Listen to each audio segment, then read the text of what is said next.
Et puis, vu qu'on était un peu maladroit, je me souviens, je pense que c'était la deuxième journée, on faisait le rapide et on s'accroche un peu. Mais quand tu t'accroches, ça veut pas dire que tu t'accroches sur toute la longueur du canon. Hein. Fait que mettons, t'as le nez qui accroche, ton nez bouge plus, mais ça se peut que le derrière il bouge encore. Fait qu'on s'est retrouvé à l'envers. Fait que là, on s'est retrouvé à descendre un rapide à reculons. On a été étonnamment bon. Et bizarrement, écoute, compter de même, ça a l'air vraiment talentueux, mais c'était vraiment la chance on va dire ça de même, de niaiseux. Aujourd'hui, à cet épisode de Partout dans le monde, on discute canot camping sur les rivières du Québec avec Serge Brouillette.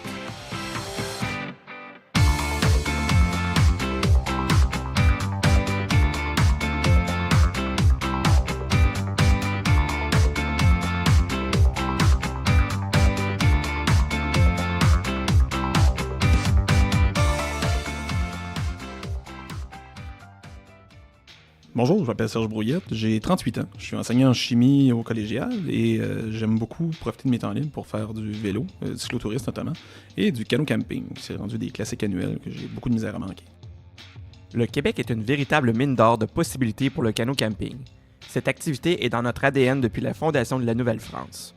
J'étais curieux d'entendre mon ami Serge à ce sujet car il est un grand amateur de cette activité. Une entrevue riche en renseignements et surtout en anecdotes savoureuses. Merci Serge d'être là pour l'enregistrement du podcast Partout dans le monde. Ça fait plaisir. Ça fait longtemps qu'on se connaît. Ça fait longtemps que je sais que tu fais du canot camping. Dans ma recherche d'activités qui permettent de voyager et de voir le monde, je trouve que le cyclotourisme et le canot camping, c'est des activités vraiment intéressantes parce que ça peut se faire très près d'ici, quand on est très près de la maison, à quelques heures de la maison, Tout à fait. comme on peut aller en faire aussi partout dans le monde. Fait que moi, ce que j'aimerais que tu me parles aujourd'hui, c'est de tes activités de canot camping. J'aimerais ça savoir, à l'origine, comment tu as commencé à faire du canot camping, comment ça s'est organisé, tout ça.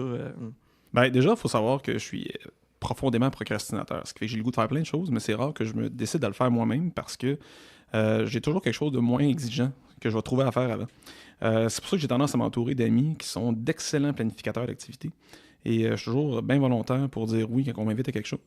Et j'ai un ami notamment qui tripe plein air et notamment canot. Et il s'est mis, ça fait quelques années maintenant, quand je dis quelques années, là, je pense que depuis 2002-2003 qu'il a commencé à faire du canot chaque année. Puis depuis 2004, c'est rendu une classique à peu près annuelle où en fait, c'est plus lui qui l'organise. Moi, j'embarque. Évidemment, on planifie ça un peu en gang, mais c'est lui qui claque le gros de la job. Et on part chaque année en canot camping. Pendant longtemps, c'était le parc de la Vérandrie où il y a le domaine. Où c'est un endroit phénoménal pour faire du canot camping. C'est vraiment génial. C'est un réseau de lacs reliés par des petits cours d'eau. Le domaine qui se trouve être dans le parc de la Vérandrie? Tout à fait. Ça s'appelle comme ça. C'est peut-être 1h30, 2h au nord-ouest de Mont-Laurier. Puis, dans le fond, c'est vraiment un réseau de lacs. Tu peux faire des circuits un après-midi si ça te tente. Mais un après-midi, c'est pas super intéressant. Là. C'est surtout se claquer du canot dans le vent, c'est moyen. Là. OK. Fait que toi, ce que t'aimes, c'est vraiment faire des longues expéditions de plusieurs jours. Ah ouais, vraiment. À date, la plus longue qu'on a faite, c'est une semaine. OK. Puis une semaine, ça a l'air de rien, mais ça demande quand même beaucoup de planification parce que mais là, on tombe dans la catégorie où tous les aliments frais, ça devient un peu plus dur à gérer. Quand tu fais du 3-4 jours, tu peux t'aligner des aliments frais pour les 3-4 jours, ça va t'offrir. On s'entend qu'à nos camping, tu ne traînes pas de glacière. Là.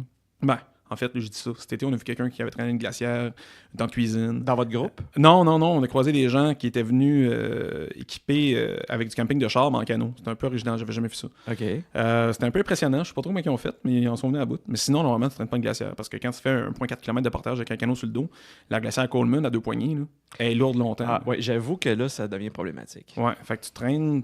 Moi, en fait, mon standard, puis je l'ai appris à la dure, Ouais. c'est faut que je sois capable de traîner en un seul voyage tout mon stock. OK. Si je suis pas capable de le traîner d'un coup, je suis pas bien équipé. OK. Mais ça, c'est, mettons, quand tu dis transporter ton stock, c'est ton stock plus le canot avec une autre personne? Non, le canot, je considère que ça part toujours un deuxième voyage. OK. Parce que, en fait, traîner un canot à deux, c'est vraiment pénible. Parce que t'as comme le ballon du canot. T'es un peu décalé un peu, que tu le tiennes dans une main ou de l'autre main, ou encore ses épaules. C'est vraiment pas facile de se timer avec une autre personne pendant que tu marches avec un canot sur le dos. Puis, il y a toujours le fait que ton portage il est rarement plat. Là. Souvent, tu es dans une côte. Fait que tu as comme à gérer la côte, le fait que l'autre personne n'est pas nécessairement la même grandeur que toi. C'est pas nécessairement une piste cyclable. Là. Non. C'est ça. Puis, tu sais, moi, je mesure quand même 6 pieds 3. Fait que la plupart des gens avec qui je fais du canot sont au moins un peu plus petits. Ouais. Fait que déjà, ça fait une pente un peu bizarre. Oui. Fait que je trouve ça généralement plus facile de traîner le canot tout seul. Fait que je fais comme un voyage avec mon stock, un voyage avec le canot. Puis, ouais, c'est ça, en fait. Fait qu'en 3-4 jours, tu arrives à traîner. On peut se faire des bouffes de spaghettes, de la viande, des grillades, ça va super bien. Mais quand tu es rendu au bout d'une semaine, ben, mettons, même si tu as amené ta viande congelée dans un sac sous vide, là, Et puis congelé. elle est plus congelée. Là. Non, vraiment pas. Puis ton fromage de lait cru que tu te dis, il va être encore bon dans 5 jours, température pièce, il n'y a pas de problème. C'est quand même fait pour supporter la température pièce. C'est un moyen de préservation des produits laitiers après tout. Ouais. Ben, ça se peut qu'après 5 jours, il a commencé à faire des amis. Ouais. Ils sont pas nécessairement comestibles. Fait que ça change un peu Des la amis qui donne en veulent aussi. à ta flore intestinale, oui. Ouais, quand même. Quoique des fois, tu peux faire des découvertes, là, mais... Ouais. Peut-être pas le genre de découverte que tu as le goût de faire quand tu es en voyage. Ouais, c'est ça.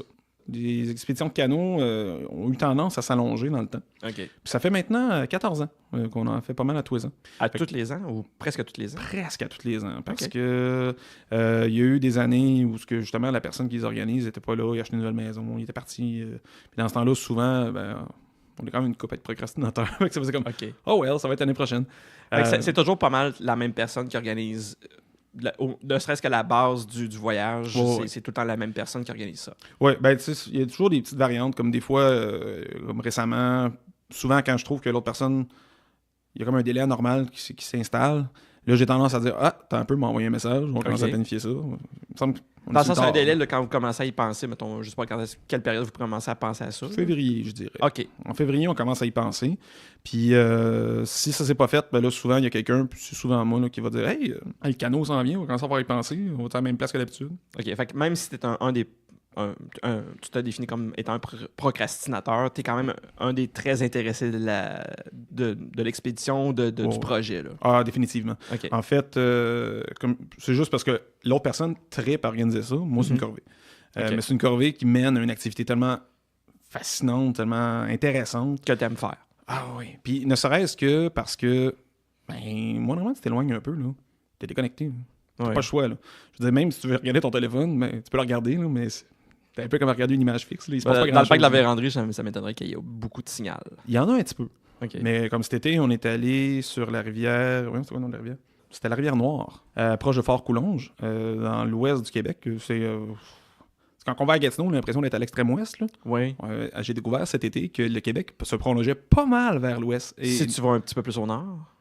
même pas besoin d'aller tant au nord que ça. Tu vas suivre une belle petite diagonale de genre 30 degrés vers le nord, là, puis tu vas aller vraiment loin. Fait que je me suis rendu à Gatineau, j'étais juste rendu à mi-chemin vers l'ouest. OK. Fait que c'était vers le nord-ouest. On n'était pas encore rendu au Témiscamingue, là, mais on commençait à s'éloigner pas mal. Oui, ben, si tu parles du Témiscamingue, effectivement, il y a moyen de rallonger le chemin pas mal. Ouais, mais j'avais vraiment pas conscience que Gatineau n'était pas tant à l'ouest que ça, finalement. OK. Et il y avait zéro onde. Oublie ça. J'avais Ok. mis mon téléphone cellulaire pour... Il n'y a pas de signal là. Ouais. T'as amené ton téléphone pour prendre des photos. Ben, c'est devenu ça, effectivement. Je voulais peut-être donner des nouvelles à ma famille, des trucs comme ça, parce que j'étais quand même parti pendant une semaine. Mais non, c'est comme... pas comme à l'époque où tu partais 3 mois sans donner de nouvelles, là, mais une semaine pas de nouvelles aujourd'hui, là, c'est pas pire. Oui, ça commence à angoisser des gens. Ça. Ouais, quand même. Ouais. Mais en même temps, c'est ça, t'es isolé dans le bois, tu te débrouilles avec ce que t'as. Ouais. D'ailleurs, cet été, ça a été un peu problématique parce que une des choses qui sont les plus, je dirais, encombrantes à planifier, c'est l'eau. On peut pas vivre sans eau. Puis même si on fait du canot camping, ben, l'eau qui est en dessous de notre canot, ou autour Elle de n'est pas nos nécessairement pieds, buvable. Là. ben, la plupart du temps, elle est contaminée par plein d'affaires. Puis à la base, ben, c'est les micro-organismes. Oui. Des micro-organismes, notamment, on a le protozoaire Giardia, ou Giardia, je ne suis jamais trop sûr comment le prononcer, qui va donner des savoureuses gastro. Et, C'est ça qu'ils appellent le beaver fever? je pense que oui. Je suis pas sûr à 100%, mais je pense que oui. OK. Et donc, d'ailleurs, le premier canot que j'avais participé, moi, j'avais été correct, mais il y a plusieurs personnes qui avaient été malades parce que c'était des adeptes de randonnée pédestre. Puis en randonnée pédestre, tu manges de la bouffe déshydratée, réhydratée, puis tu laves tes assiettes avec une poignée de sable puis de l'eau, puis t'es correct. Sauf que cette année-là, on avait fait un bacon premier matin, et c'était extrêmement gras. Et donc, sable et eau ne lavent pas très bien du gras de bacon. Ouais. Moi, mon premier canot, j'étais arrivé très mal équipé, ce qui veut dire que j'avais aussi un bac à vaisselle et du savon à vaisselle et une éponge.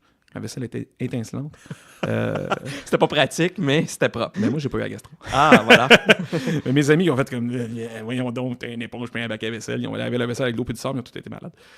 Il y a quand même des avantages à être mal organisé des fois. Mais bref, cet été, on était 8 adultes, 4 enfants. Oui, parce que là, ce qu'on va expliquer tantôt, il y a des groupes qui sont en famille. Là. Oui, tout à fait. Tout à fait. Ben, dans le fond, on avait... Habituellement, il n'y a jamais de problème. Fait qu'on utilise ce qu'on appelle communément des pompeux d'eau, ce qui sont en gros des filtres à eau, ce que tu pompes au travers d'un filtre. Oui, que j'ai moi-même utilisé quand j'ai fait de la randonnée. Effectivement, là, c'est quand même facile à trouver. Oui. Puis l'affaire, c'est que selon celui que tu as acheté, selon le prix que tu as payé, c'est plus ou moins efficace. Ouais. Donc, la qualité de l'eau que tu vas obtenir est pas mal constante d'une marque à l'autre, mais l'effort que tu vas mettre pour obtenir ton litre d'eau varie.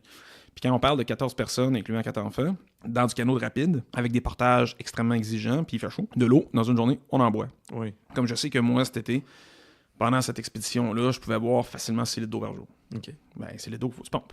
Oui. Parce que tu peux pas prendre l'eau de la rivière de même. Fait que, puis l'eau de la rivière Noire est en fait rougeâtre et est pleine de dépôts provenant du portage du bois. Ce qui fait qu'elle a l'air limpide, elle est relativement limpide, mais en réalité, il y a plein de microparticules en suspension qui te bloquent un filtre dans un temps record. Ah oui, OK. Fait qu'on avait amené juste 2 pompeux, ce qui était en général largement suffisant. Et le mien bloquait au bout de 3 litres. OK. Mais l'affaire, c'est que quand ça bloque, tu peux gratter le filtre, le nettoyer. Après ça, il faut que tu pompes de l'eau. Tu scrapes le premier litre parce que tu as contaminé ton filtre. Fait que là, le premier litre, tu le jettes. Le deuxième litre, tu le pompes, c'est pas pire. Le troisième litre, ça te prend une demi-heure, 45 minutes l'avoir. Puis le quatrième litre, tu peux passer la nuit dessus. Pour une personne, tu te dis, bon, OK, c'est l'ouvrage, mais ça peut se faire. Mais là, pour 12 personnes, ça revient du sport un peu. On avait un deuxième pompeux de meilleure qualité. Et elle allait super bien. On pompait là, 1 litre là, dans un temps record. Jusqu'à temps que 3-4 jours après qu'on se rende compte que Simonac, il va vraiment bien. Il va vraiment bien parce qu'il fait pas grand-chose. Il y avait une craque dans le plastique. Oups. Fait que l'eau a passé à côté du filtre. Ce qui fait qu'on buvait de l'eau pas filtrée depuis 3 jours. Je dois avoir un bon système, parce que j'ai pas été malade, mais il y a plusieurs personnes qui ont été vigoureusement malades au susnommé protozoaire. Mais il n'y a pas des espèces de kits de purification, là, des fois que genre quand tu achètes une espèce de petite bouteille, puis tu mets c'est comme du chlore, genre de la chlorine, je sais pas. Il y a du dioxyde de chlore. Sauf que c'est moins un peu à mode parce que les traits à l'eau méthane notamment qui peuvent se former quand tu le mets dans ton eau sont pas sont pas bons du tout pour la santé. Là. Ça a tendance à former des composés assez toxiques. C'est une des raisons pour le chlore est, je dirais, un peu controversé comme ajout pour purifier l'eau, mais c'est un peu un incontournable. Ce qui fait que là, cet été, on avait une autre sorte de comprimé. J'ai oublié c'est quoi la marque. J'ai oublié aussi d'ailleurs c'est quoi qu'il y avait dedans, sauf que c'était beaucoup moins efficace pour les protozoaires. Ça donne un goût vraiment plus désagréable que le dioxyde de chlore. Et on avait une boîte de 50. Donc, ça veut dire 50 litres. Tantôt, j'ai dit que je buvais à peu près 6 litres par jour. Donc, déjà, 16 jours, ça veut dire 42 litres. Ça, c'est juste moi. On est 14. On est 12. Donc, clairement, 50 comprimés, on se rend pas vraiment longtemps. C'est à peu près ce qui se passe en une journée. OK. Donc, ça a été une solution de rechange. Donc, quand on s'est rendu compte que mon filtre ne faisait pas la job, que les comprimés ne suffisaient pas à la tâche, que le pompeux numéro 2 était fendu, on s'est mis à bouillir de l'eau. Pompeux numéro 2 de 2, là. Oui. Mais on n'avait jamais eu de problème. Donc, on était peut-être un peu naïfs. Ouais. Bizarrement, après 14 ans de canot, là, mais vu qu'on n'avait jamais eu de soucis, souvent, on avait amené beaucoup plus de pompeux que ça. Il y a des années qu'on était avec 4, puis il y en avait 3 qui restaient secs pendant toute la semaine parce qu'il y en a un qui en avait une meilleure qualité que les autres. Fait que bref, on s'est mis à bouillir de l'eau. Mais là, bouillir de l'eau pour 12 personnes, ça en prend pas mal. Fait que ça bouffe le gaz des brûleurs qu'on avait amené pour autre chose. Fait que là, mettons, faire cuire l'eau des pâtes, faire du spaghette ou des choses comme ça. Donc là, on consommait de façon accélérée une quantité de combustible qui n'était pas prévue pour ça. Et donc, on était 4 buveux de café qui se sont fait dire « Hey, tu sais, du café, c'est pas vital, ça. » Ouais. Plus que de l'eau, effectivement. Puis le temps d'infuser un café, ça bouille pas assez longtemps pour permettre de le rendre propre à la consommation. Non. L'eau, il faut qu'elle bouille plus longtemps que ça, ce qui fait qu'on n'a pas bu de c'est café. comme 10 minutes, je pense. À peu près, ouais. Puis même, selon le niveau de contamination de l'eau, ça peut être plus long. Ce qui fait qu'on n'a pas bu de café pendant une journée. Le lendemain, ils nous ont dit « Buvez du café. » On va vous en faire, c'est correct, on va s'arranger. Parce qu'on est tous devenus plus ou moins amorphes, / de mauvaise humeur, / grognons, parce qu'on était tous rendus en sévrage. C'est vrai qu'on se rend compte que le café, c'est important dans une... C'est essentiel. C'est essentiel. Moi, j'ai pas besoin de prêcher un converti. Là. Je sais que tu es un gros amateur de café. Là, mais moi aussi, je suis pareil. Là, fait que c'est bien correct. Fait que, donc, ce que tu dis, c'est que depuis 14 ans, pas mal tout le temps avec la même gang que vous faites ça? Ou... Pas mal, oui. En fait, il y a un noyau d'amis d'enfance, en fait. Le gars qui organise ça principalement, là, c'est un ami que j'ai rencontré en 5e année de primaire. Fait que dans le fond, il y a lui, son frère, moi, puis un autre ami qui on s'est tous rencontrés à différents degrés, mais largement avant d'avoir 18 ans. Là. OK. Puis après ça, il y a comme un groupe plus satellite qui a tendance à fluctuer en composition, OK. mais qui se stabilise tranquillement pas vite avec le temps.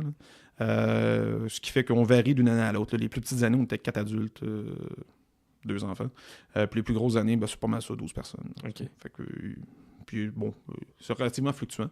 Il y a moi qui ai été là pas mal toutes les années, qu'il y en a eu un, sauf une année où j'étais parti en France. Fait que c'était un peu... OK. C'était difficile de faire du canot en même temps. Oui. De toute façon, vu que j'étais en France, ça aurait pas été du canot, ça aurait été du canoë. Oui, probablement. Mais justement, tu sais, quand on parle de ce que tu as fait, c'est principalement au Québec. En fait, j'en ai fait que au Québec. C'est pas exclu d'en faire à l'étranger éventuellement. Là. OK. Mais en même temps, il y a tellement de belles rivières à explorer au Québec. On est quand même... On est gâtés pour ça, là. Vraiment. D'ailleurs, il y a 2 ans, on a fait la rivière Bonaventure en Gaspésie. Mhm. C'était un bijou. Dans le fond, on est parti du lac Bonaventure, donc vraiment de la source qui est pas loin de Murdochville, OK. et on l'a descendu presque jusqu'à l'embouchure. En fait, on s'est pas rendu jusqu'à l'embouchure juste pour une technicalité qu'on s'était pas compris. Moi, je pensais qu'on y allait, finalement on arrêtait avant. Je me disais, hey, pourquoi on arrête? Ouais. Mais ça représentait quand même 124 km de canot. OK. Et ce qui est vraiment trippant avec ça, c'est qu'à l'embouchure, la rivière, c'est un ruisseau. C'est vraiment pas gros. Là. C'est à peu près, 3-4 mètres de large. Bon, OK. peut-être que j'exagère un peu, mais je pense pas. Là. C'était à peu près la longueur du canot en largeur. Ah mon Donc, Dieu. tu tombes de L'embouchure chemin, qui tombe à la baie des Chaleurs. la baie des Chaleurs. OK. Donc, tu vas vraiment à peu près de la région de Murdochville, puis tu coules pendant 120 km à peu près, jusqu'à la baie des Chaleurs à hauteur de Bonaventure. OK. Donc, Ah, la ville du même nom. un peu, là, dans le fond. Là, Tout à fait. Ah oui, du zigzag, il y en a en masse. OK. Et donc, c'est une rivière qui a un niveau de profondeur très faible. Souvent, c'est moins d'un pied de profond, 30 cm. Mais il y a des fosses. Les fosses. Mais c'est quoi les fosses? Ah, c'est des trous. Pas très grands nécessairement. Là. Ça peut faire parfois 10, 20, 30 mètres de diamètre. Puis en profondeur, je dirais que ça dépasse les 10 mètres de profondeur facile. Puis ça fait quoi une fosse? Ça fait des saumons. Ça fait... Ah, OK. Pour oui. pêcher. Oh oui. J'ai pas pêché parce que ça prenait des permis qui étaient assez coûteux. J'étais pas équipé Ouais, pour c'est des ça. permis, Puis... c'est pas les permis réguliers. Là. Ah ouais, non, ça coûte les yeux de la tête. D'ailleurs, ceux qu'on a rencontrés en amont sur la rivière, assez haut, ça coûte très cher. Ça prend des guides spécialisés. Souvent, il n'y a pas de route qui se rend là. Est-ce que c'est un espace qui est protégé pour la pêche au saumon? Est-ce que c'est un endroit qui est vraiment comme... C'est contrôlé, puis tu peux pas arriver là puis dire « Hey, moi, je vais faire de la pêche au saumon. » puis... Non, je me trompe pas, c'est des ZEC, des zones d'exploitation contrôlées. Là. Ouais. Puis, alors, c'est pas simple. On s'était renseigné parce qu'on était quand même quelques-uns à triper sur la pêche. Puis c'était pas vraiment une option viable combinée au canot camping. Puis c'était plusieurs centaines de dollars pour un permis. Puis j'imagine qu'il faut comme réserver sa place d'avance, puis... Oui, mais vu qu'on se planifiait en février, on aurait pu. Ça, on avait vraiment voulu. OK. Mais en même temps... Mais à la base, c'était pas ça le but, donc... Non, fait qu'on s'est contenté de les regarder. Et la rivière Bonaventure, je me souviens bien ce qu'on m'avait dit une première fois que j'étais allé quand j'étais jeune. C'est la deuxième rivière la plus limpide au monde. Il y avait une autre en Russie. Ce qui fait que quand ta fosse à saumon, elle fait 10 ou 20 mètres de profond, hein, ben, tu peux compter les galets dans le fond. Je niaise pas, là. On peut voir les différents galets, leur à couleur. 10-20 mètres de profond. Ben, je dis 10-20 mètres. Je ne suis pas plongé jusqu'au fond pour vérifier, là, mais c'est l'impression que j'avais. Je pense pas me tromper tant que ça. 20 mètres, c'est peut-être un peu charrié. Mais à 10 mètres, je suis pas mal confiant. Ouais. C'est excessivement limpide. OK. On voit parfaitement. Là. Puis on voit loin. Là. Mon partenaire de canot, cette fois-là, avait un téléphone qui était submersible et il a fait des vidéos en dessous de l'eau. Et on voit les canots au loin approcher avec la pagaie qui rentre dans l'eau, qui ressort, qui rentre, qui ressort. Ils sont loin, là.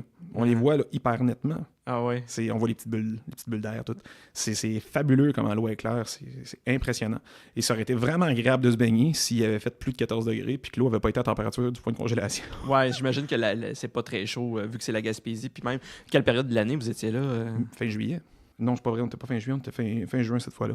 Mais il reste que l'eau était littéralement au point de congélation. Là, elle devait être à 4 degrés à peu près. Là. OK. Puis ça a tombé, on était un petit peu pas chanceux. On est arrivé, il faisait à peu près en moyenne là, 14 degrés dans le jour. OK. Et il pleuvait constamment. Fait qu'on a passé la semaine mouillée, tout le temps.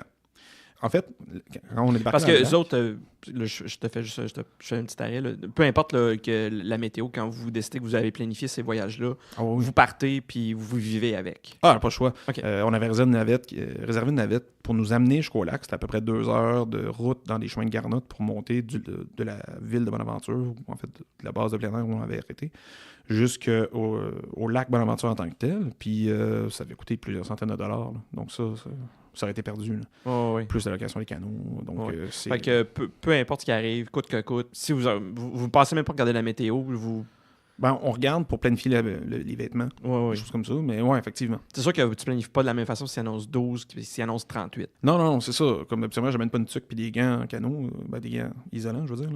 Là. Mais là, c'était nécessaire. Là. Il faisait vraiment froid. La nuit, ça descendait proche du point de congélation. Là. Ouais, OK. Puis, c'est quand même dans les hauteurs, j'imagine, dans ces coins-là. Ben oui, mais modérément. OK. Parce que sinon, je pense qu'il y aurait eu... en fait, la surprise, c'est que ça a été du rapide constant. Mais je pense qu'il y aurait eu plus de seuil, plus de chute d'eau si ça avait été plus dans les hauteurs. Donc, c'était relativement bas quand même. Mais ça reste qu'on a descendu. Là. Parce qu'en fait, quand on avait regardé la carte en planifiant, il faut comprendre qu'on avait regardé une vidéo sur YouTube de la base de plein air qui fait la promotion de cette rivière-là. Et c'est à la bonne aventure, blablabla, bla, bla, bla, et c'est bon vivant. Il y a le chien qui est sur le nez du canot. Il y a des enfants qui rient, ça a l'air plaisant. Ils sont en train de se démêler d'un embâcle où tout le monde est dans l'eau en train de tirer leur canot, l'autre des bras en riant. Et on se dit, waouh, ça a l'air plaisant, ça a l'air pas particulièrement... C'est vendeur. Ah oui, tout à fait. C'était beaucoup plus difficile que ça. Okay. Bon, les canoteurs férus et expérimentés vont dire « Ben non, la bonne aventure, c'est pas si difficile. » Non, mais attendez un peu. Il faut comprendre qu'on avait des enfants de 4 à 7 ans avec nous. Ouais, quand même. On faisait du canot chaque année depuis 2014, mais du canot de rapide, à part faire des rapides de 5 à 8 mètres de long, du R.5. Les rapides, c'est classé de R1 à R5 en général. Oui, on reviendra justement à ça tantôt. J'ai des questions par rapport à ça. Parfait. Fait que, tu sais, on fait comme... On va être correct. OK. Fait que, on part du lac Bonaventure et dès le départ, c'est de l'eau vive. Et sur la carte, c'était marqué R1, R2, R3, R1, R2, eau vive, R1, R2. C'est plus tard qu'on a remarqué que c'était des accolades qu'il y avait à côté des chiffres. Fait que c'était de là à là, c'est du R1. De là à là, c'est du R2. De là à là, c'est du R3. Et des bouts où il n'y avait pas de R du tout, il n'y en avait pas beaucoup. Fait que quand on avait un 50 mètres de long d'eau tranquille, là, c'était pas mal ça. Fait que je dirais que les 3-4 premiers jours, ce qui représente peut-être les premiers 60 km, ou peut-être un petit peu plus, 80 km, c'était du rapide toute la journée. Wow. Tout le temps. Donc, ça, c'est exigeant physiquement, là. Exigeant oui, physiquement, mentalement, parce que tu es toujours à l'affût, aux aguets. Oui. Tu cherches des roches submergées, tu cherches à repérer des roches visibles. Puis c'est très rocheux. Le fond, c'est des galets, des cailloux et des pierres. Donc, si tu chavires, il y a toujours un danger de se blesser. Il reste que ça finit par devenir un peu une seconde nature. Un peu comme ceux qui ont appris à chauffer manuel ou quand tu conduis sur l'autoroute. Là. Au début, c'est stressant quand tu commences, puis après ça, tu y penses plus vraiment. Tu changes tes vitesses sans même réaliser. C'était rendu qu'on contournait les roches, on se virait à contre-courant pour se stationner derrière une roche. Parce que, dans chaque canot avec qui vous étiez, il y avait quand même des gens d'expérience qui avaient déjà fait des descentes avec des rapides. Ouais, OK. Pas plus que ça? Je dirais que... Pas ce niveau-là. Non. Il y avait moi, puis le gars qui organise ça, qu'on avait fait un cours de canot de rapide au cégep, dans le cadre d'une école d'éducation physique. Ouais. Et donc, on avait fait déjà du bac arrière, du bac avant, faire de la coordination rapide. Fait que ça, c'est des techniques, dans le fond, qui vous apprennent pendant ces cours-là. Oui, c'est ça. Puis on avait aussi... Moi, je sais que j'avais fait un R3 en solo dans ce cours-là. Donc, je savais que j'étais capable. Mais on parle d'un cours que j'ai fait en, 99-2000. Et là, on est en 2016. Ouais. Donc, ça fait quand même un moment. Et entre-temps, on a fait du canot de lac ou du canot de cours d'eau paisible avec des clapotis et le soleil qui brille. Là. Okay. Donc, on n'est pas tout à fait dans le même game. Et donc, les premiers rapides, ça fait « OK, comment je fais déjà pour exploiter un contre-courant, me mettre en arrière d'une roche si je veux me sortir du rapide? » Il faut que ça revienne vite. Là. On avait prévu faire un cours d'eau, de canot de rapide avant d'y aller. Puis bon, la vie moderne étant ce qu'elle est, on l'avait prévu. Ça s'est pas mal arrêté là. Oui, c'est ça. Je sais que l'année d'avant, le canot que j'ai manqué d'ailleurs, il avait fait un canot de léger rapide au parc de la Vérandrie. Donc, c'était un autre circuit où il y avait un peu plus de rapide, mais moi, je l'ai manqué. Ce qui fait qu'il reste que, on était 3-4 à avoir un peu plus d'expérience de canot de rapide. Mais on parle de faire un rapide une fois de temps en temps. On parle pas de faire du rapide toute la journée pendant 3-4 jours de suite. OK. C'est pas la même game. Et vu qu'il pleuvait abondamment, l'eau était quand même pas mal forte. Puis là, il fallait gérer aussi l'hypothermie. Parce que l'eau est à... En fait, quand on est débarqué dans le lac... Parce que peu importe le fait que vous chaviriez ou non, vous êtes quand même trempé, là. Tout le temps. Ouais, parce que ça éclabousse de tous les côtés. Là. Ah oui, parce que quand tu sors d'un R2 ou d'un R3, un R2, c'est pas super, mais un R3... Là... On va juste prendre une petite seconde pour expliquer à peu près les niveaux de R, mettons... tu disais au début eau... eau vive, dans le fond, c'est une eau qui secoue un peu. Parfois, ça accroche un peu dans le fond, mais sinon, tu n'as pas besoin de technique particulière pour te démêler dans une eau vive. Là. Tu vas juste te faire brasser un peu, mais c'est pas particulièrement demandant. Un R1, c'est un rapide léger. Parfois, il y a des. Faut que tu repères ton chemin pour ne pas rester accroché. Parfois, il va y avoir des roches submergées où tu pourrais buter contre. Mais comme c'est un rapide relativement lent la plupart du temps, c'est pas des grosses vagues, ça se gère assez bien. Puis bon, ça se peut qu'on chavire quand même dans un R1, mais c'est souvent très court aussi. Pas obligatoire, mais encore, ça peut être long, mais il reste que c'est. Ouais. Même si on chavire, c'est pas. Puis dans le fond, les R jusqu'à R5, c'est un niveau de difficulté. Oui, c'est un niveau croissant. OK. R2, Puis, mettons, ça un peu plus. Si on va jusqu'à R5, ça représenterait quoi? Là? C'est comme si tu tombes dans une chute ou... Non, ça, c'est des seuils. OK. Parce que tu as les S1, S2, S3, S4, S5. OK, fait que les seuils, c'est des S. Oui. Donc, R5, c'est du niveau qu'on va faire parfois en rafting avec des canaux, des canaux gonflables, canaux pneumatiques. Et ça, souvent, une expédition de rafting, tu n'as pas beaucoup de R5 dedans parce que c'est justement dans le R5 qu'on se pète la gueule, puis qu'on vire à l'envers, puis que le guide fait « Ha ha ha, j'ai fait exprès de faire passer là ». C'est pas fait pour les canaux, c'est plus fait pour les pneumatiques. Ben, apparemment que ça se fait en canot. J'ai jamais fait ça. Mais il faut avoir l'expérience pour. Ben, c'est que si tu manques ton coup, il y a toujours un danger mortel quand même. Dans un R1, tu devrais pas te tuer à moins d'être vraiment chanceux. R2 non plus. R3, c'est envisageable, mais encore là, faut que tu sois un peu malchanceux. Mais dans un R5, si tu tombes, tu te fais ouais. Ça m'a gagné pas mal. OK.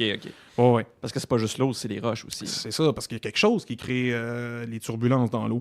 Ça peut être des arbres submergés, ça peut être des roches, ça peut être un mélange des deux. Parce que c'est pas juste une question de courant, c'est une question d'obstacle aussi. Oui. Par exemple, Servir à l'aventure, un des trucs les plus dangereux, c'était les embâcles, où il y avait un virage sec souvent dans la rivière, où les arbres, notamment abattus, soit par des castors, soit lors de chablis, où tu as toute une rangée d'arbres qui tombent tout en même temps, qui s'accumulent. Puis les gars là-bas, ils appellent ça une passoire. Fait que le courant t'amène en dessous du tas d'arbres, puis ceinture de sauvetage, veste de sauvetage ou pas, une fois que t'es en dessous du tas d'arbres, tu restes là. OK. Tu ressors pas. Puis avec la force du courant, aller te sortir de là, c'est non envisageable. Fait que ça va arriver, mais ça prend une équipe spécialisée, puis de l'équipement, puis fait que c'est tout. Faut que t'évites ça. C'est comme... Puis là, il y en avait. Oui, il y en avait. Il n'y en avait pas tant que ça, puis on a réussi à les gérer toute la gang, mais il suffit d'un moment d'inattention ou juste d'une malchance, d'une maladresse, puis ça aurait pu arriver. Ça faisait partie des risques. Bon, est-ce qu'on avait sous-évalué l'importance des risques avant de se rendre? Oui, clairement. Mais une fois qu'on est là, il faut vivre avec. Puis on s'en est très bien sorti, en fait. On n'a vraiment pas eu de problème majeur. Il y a eu quelques chavirements ou chavirages. Mais sinon, il n'y a pas eu de... Bon, on est tous revenus de là avec des bleus puis des bobos qui ont ça fait partie de l'aventure. Oui, mais tu sais, il n'y a pas eu de séquelles dramatiques, à part peut-être les enfants qui vont nous en vouloir encore pour les 40 prochaines années. D'accord. Parce qu'ils ont eu peur ou... Oh, ils étaient terrorisés. Okay. En fait, les parents ont vécu des moments un peu stressants parce que le niveau de difficulté était vraiment plus élevé que à quoi on s'attendait. Ce qui fait que... Est-ce que c'était à cause de la période? Est-ce qu'à cause qu'il y avait eu de la pluie ou est-ce qu'il y avait plus de courant? Ou... mettons sur le dos de l'inexpérience des canoteurs, premièrement. Okay. Après ça, il y avait les conditions climatiques qui n'étaient pas idéales. Comme je disais tantôt, il pleuvait constamment. Il faisait à peu près 14 degrés dehors. L'eau était glacée. Quand on a mis les pieds dans le lac Bonaventure pour laver les canots qui avaient eu plein de boîtes dedans pendant le trajet... Mais j'ai réalisé au bout de quelques secondes, voyons, mon pied me fait mal. J'ai pas le pied froid, là. Il fait mal parce que l'eau est frette. Okay. C'est inattendu. Là. Je m'attendais pas à ce que l'eau soit frette. C'est vraiment un cas d'hypothermie. Oui, c'est comme quand on se met la main dans une glacière pleine de bière avec de la glace. Là. Oui. Mais là, c'est les pieds. Puis c'est pas juste 30 secondes en disant « Ah, celui qui tient plus longtemps. » Non, ça se peut que tu marches 1h30 dans ce taux-là parce que tu es en train de contourner un embâcle. C'était très, très froid. Mais là, tu sors de là, tu sèches pas. Puis vous avez pas de wetsuit. Ça aurait été une maudite bonne idée, mais non, on n'a pas prévu ça. Et Puis je t'interromps encore une fois, c'est dans toute la gang qui était là cette fois-là à la rivière Bonaventure, il y avait personne qui l'avait déjà fait. Non. Fait que vous êtes, dans le fond, vous aviez une idée globale de ce que ça pourrait avoir de l'air à cause de ce que vous aviez lu. On avait une carte. Ouais. Sauf que la carte s'est avérée extrêmement imprécise. Donc, mais oui, il y avait beaucoup de facteurs comme ça. Fait que, donc, les enfants avaient froid. Jusqu'à un certain point, ils étaient quand même bien habillés. Les parents avaient planifié leurs affaires comme il faut. Là. Mais il y avait froid, ils se faisaient brasser. Au début, c'est drôle, les rapides, c'est le fun, jusqu'à temps qu'ils chavirent une première fois. Puis c'est plate, mais c'est les canots avec des enfants qui ont chaviré à peu près presque exclusivement. Puis ironiquement, c'était souvent les plus habiles d'entre nous étaient dans ces canaux-là, sauf que Ben, je sais pas, ça donne. Ça arrive de même. Ouais. Fait que chavire une fois, c'est pas pire, mais chavire 2 fois, ouais, là, les enfants commencent à être un peu effrayés le matin. Là. Tu sais, c'est ah, maman, pourquoi tu me fais ça? Sauf que. Faut continuer. Pas le choix. Si on veut partir de là, on n'a pas moyen de rejoindre personne. Fait que, puis, je dirais, les premiers 60 km, il n'y a pas homme qui vivent. Là. Ouais. Mais j'ai une question par rapport à ça, c'est que quand vous décidez de descendre une rivière comme ça, est-ce que vous devez avertir le parc ou l'endroit d'où vous partez? Oui, on était avec une Ils sont au courant qu'il y a des gens qui sont en train de descendre la rivière? Oui. Non, mais si on n'arrive pas, ils vont envoyer quelqu'un. Mais le problème, c'est quand le moment, ils vont se dire, coudonc, ils s'en viennent-tu, eux autres? Ouais. Puis le moment où il y a eu un problème, il peut s'écouler plus que des heures, mais des jours. Oui, effectivement. Mais il reste que, il y avait des gens qu'on croisait occasionnellement. Par exemple, la première journée, on est parti, on était 3 groupes qui sont partis en même temps. 3 groupes. On était un groupe, puis 2 canots tout seul. Puis, un des couples sont partis, il avait l'intention de le faire super rapidement. Je pense que c'était la 4-5e fois qu'il la faisait à la rivière. Là. Fait que les autres, ils comptaient faire tout le parcours en 3-4 jours. Là. OK. Donc, ça, c'est à la bonne aventure? Oui, toujours. OK. Puis ça, c'était du monde qui était avec vous autres? Non, c'est un autre groupe. Ah, un autre groupe. Un couple qui était dans le même transport. OK. Puis eux, on les a jamais revus. Il y a un autre couple qui sont partis qui était beaucoup mieux équipé que nous, mais qui était zéro organisé. Okay. Ils n'avaient jamais vu la carte. En fait, c'est nous qui leur avons donné une copie de la carte parce qu'il n'y avait rien. Ah ouais? Puis eux, on les a suivis pendant un temps. Puis on les a perdus de vue. Je pourrais pas dire s'ils sont restés derrière ou devant, mais on les a plus revus. Okay. Et nous, on avait quand même un rythme... On essayait de faire à peu près 20 km par jour, plus ou moins un certain nombre de kilomètres. Puis dans le fond, souvent, ce qui gérait le rythme, c'était l'appétit des enfants, dîner, souper. Puis mine de rien, mais quand on arrive pour souper, c'est pas juste on arrive, on va à l'hôtel. Là. Donc, quand on fait notre campement... Il n'y a pas de restaurant, là. Non. Fait qu'on arrive, on s'installe à une place qui est pas pire. Puis sur la première Bonaventure, il y avait des sites de camping qui étaient identifiés, mais c'était... Appelez ça un site de camping. Premièrement, souvent, là où il y avait un site identifié, il n'y avait rien. Puis finalement, on a beaucoup fait de camping sur de la grève. Bon, je sais pas si tu as déjà monté une tente sur des galets. C'est pas le fun. On s'habitue. Fait que, j'ai pas une grande expérience de ça, mais c'est pas le fun. C'est pas la surface la plus douce ou confortable sur laquelle dormir, mais ça faisait la job. Fait que beaucoup, c'était sur des plages de galets qu'on s'installait. Okay. Fait que là, tu t'installes, tu montes ta tente. Faut pas oublier qu'il mouille. Puis là, on va se faire un feu. 1, pour se réchauffer. 2, pour chasser les bébites qui, au coucher du soleil, devenaient quand même pas en abondance. C'est une particularité de la rivière Bonaventure, c'est qu'il y a vraiment des zones. Chaque soir, on avait une population d'insectes piqueurs ou mordeurs différentes. Donc, il y a eu un soir c'était pas les mêmes? Non, jamais. Ah ouais. Soir de maringouin, soir de brûlot, soir de mouche à chevreuil. C'était très varié. Bon, il y en a qui revenaient, là, mais j'ai jamais vu ça, autant de diversité dans je dirais, le supplice qu'on avait à chaque soir. C'est... Le soir des brûlots, notamment. Puis là, tu y retournes à chaque année, là. J'adore ça. Ah oui, OK. Oh, ouais. Puis la Bonaventure, j'y retournerai même Personne te force, là. Non. OK. Mais non, c'est trippant. C'est le dépassement de soi. C'est vraiment le fun. Puis, comme la Bonaventure, justement, le premier soir, on était dans une zone qui avait eu un incendie, un feu de forêt, dans les années 90. Et ça commençait à reprendre. Fait que c'était comme une zone un peu glauque, où les arbres étaient... En fait, c'était une forêt de bouts de bois semi-brûlés, avec des petits jeunes sapins qui repoussent au travers. Oui, OK. Ça a l'air d'une zone défrichée, mais qui a des petits arbres qui repoussent au travers. Là. Oui, ça a l'air d'une zone défrichée, sauf que les troncs sont encore là. Oui, c'est ça. C'est juste qu'ils n'ont plus de feuilles, ils n'ont plus d'aiguilles, les branches sont tombées. Il y a des secteurs, des fois, dans la forêt, où tu vois, il y a plein d'arbres morts, parce que ça peut être, mettons, la tordeuse d'épinette, des trucs comme ça. Mais là, c'est ça, les incendies de forêt. Oui. Puis là, en plus, c'était semi-marécageux. Et on cherchait du bois pour se faire un feu. Fait que déjà, il faut que tu trouves du bois pas trop mouillé. Puis ce soir-là, le premier soir, en général, c'est un classique, nous autres, là, c'est un soir de grillade. Okay. Fait qu'on s'achète de la viande sous vide congelée, puis elle dégèle pendant la première journée de canot, puis après ça, on se claque une bouffe de viande grillée sur le feu de fou. Et c'est... Premièrement, ça tombe un peu dans la débauche en termes de quantité de viande. Les véganes n'aimeront pas ça. Mais c'est tellement bon. Parce que peu importe la viande qu'on achète, après une journée de canot, encore pire quand il mouille, ça goûte tellement bon, là. Ouais, sur un feu de bois. La bouffe en camping, ça n'a pas son pareil parce que on dirait que, je sais pas, l'effort déployé ou quand tu fais de la randonnée, des trucs comme ça, puis que tu t'arrêtes pour la soirée puis que tu te fais un souper, là, c'est jamais le niveau d'excitation, de la faim ou de la dégustation, c'est jamais, ça se compare pas avec te faire un pâté chinois à la maison, là, ça n'a rien à voir, là. J'ai essayé de me refaire les mêmes pièces de viande qu'on achetait en canot. Parce que souvent, j'achète de la viande déjà marinée, mais en canot, on achète de la viande déjà marinée congelée. Je l'ai fait du barbecue chez nous, c'est comme, bof. Mais en canot, sur le feu de bois, je me roule à terre, genre salive, j'y pense, puis je suis comme, ça... Ah non, c'est bon. Mais il faut le faire, le feu de bois, par exemple. Ah oui? Puis ça prend un gros feu qui va générer suffisamment de braise pour toffer assez longtemps, la braise chaude, pour faire griller toute la batche de viande. Puis là, on est 12, fait qu'on ne fait pas toute cuire la viande en même temps. Puis... Fait que bref, il faut se trouver des troncs d'arbres. Fait que là, c'est semi-marécageux, c'est l'autre bord de la rivière. Puis là, il faut comprendre qu'on était rapide tout le temps, là. Fait que là, il a fallu traverser, parce que sur le bord, qu'on a fait le campement, il y avait comme presque pas d'arbres. Fait qu'il a fallu traverser la rivière à gué, dans le rapide, pour aller chercher du bois à l'autre bord. Là, c'était un petit peu en tout cas, c'était un peu complexe. Moi, je sais que j'avais réussi à trouver un arbre debout qui me semblait pas pire, pas table, pas trop pourri. Fait que là, je commence à le couper, mais je me dis comment je vais faire pour le faire tomber. J'étais les 2 pieds dans l'eau. Fait que là, j'attache une corde après l'arbre, je le coupe à moitié, j'essaie de le mettre suffisamment loin pour pas faire une connerie du genre, moi, je vais m'en battre l'arbre, on va me le faire tomber sur la tête. OK. Puis là, je me mets suffisamment loin, je tire comme un perdu sur l'arbre, j'ai réussi à le faire tomber. Ironiquement, il a pas cassé pantoute là où j'avais scié. Il a cassé à un autre endroit qui était semi-pourri. Fait que... Ça, c'est des arbres morts, là. Ben oui, c'est un arbre qui avait brûlé. Okay. Sauf que, tu sais, je m'étais quand même donné du trouble pendant je sais pas combien de temps, après toute une journée de canot, à faire, je sais pas, le tronc faisait peut-être 20-25 cm de diamètre, puis je l'avais coupé là, 2 tiers. C'est une grosse entreprise, là. C'est Oh, pas oui. des petits arbres que vous pognez, là. C'est pas du bois mort de... Ben, il y en avait pas. OK. Puis c'est un arbre mort quand même. Oh, oui.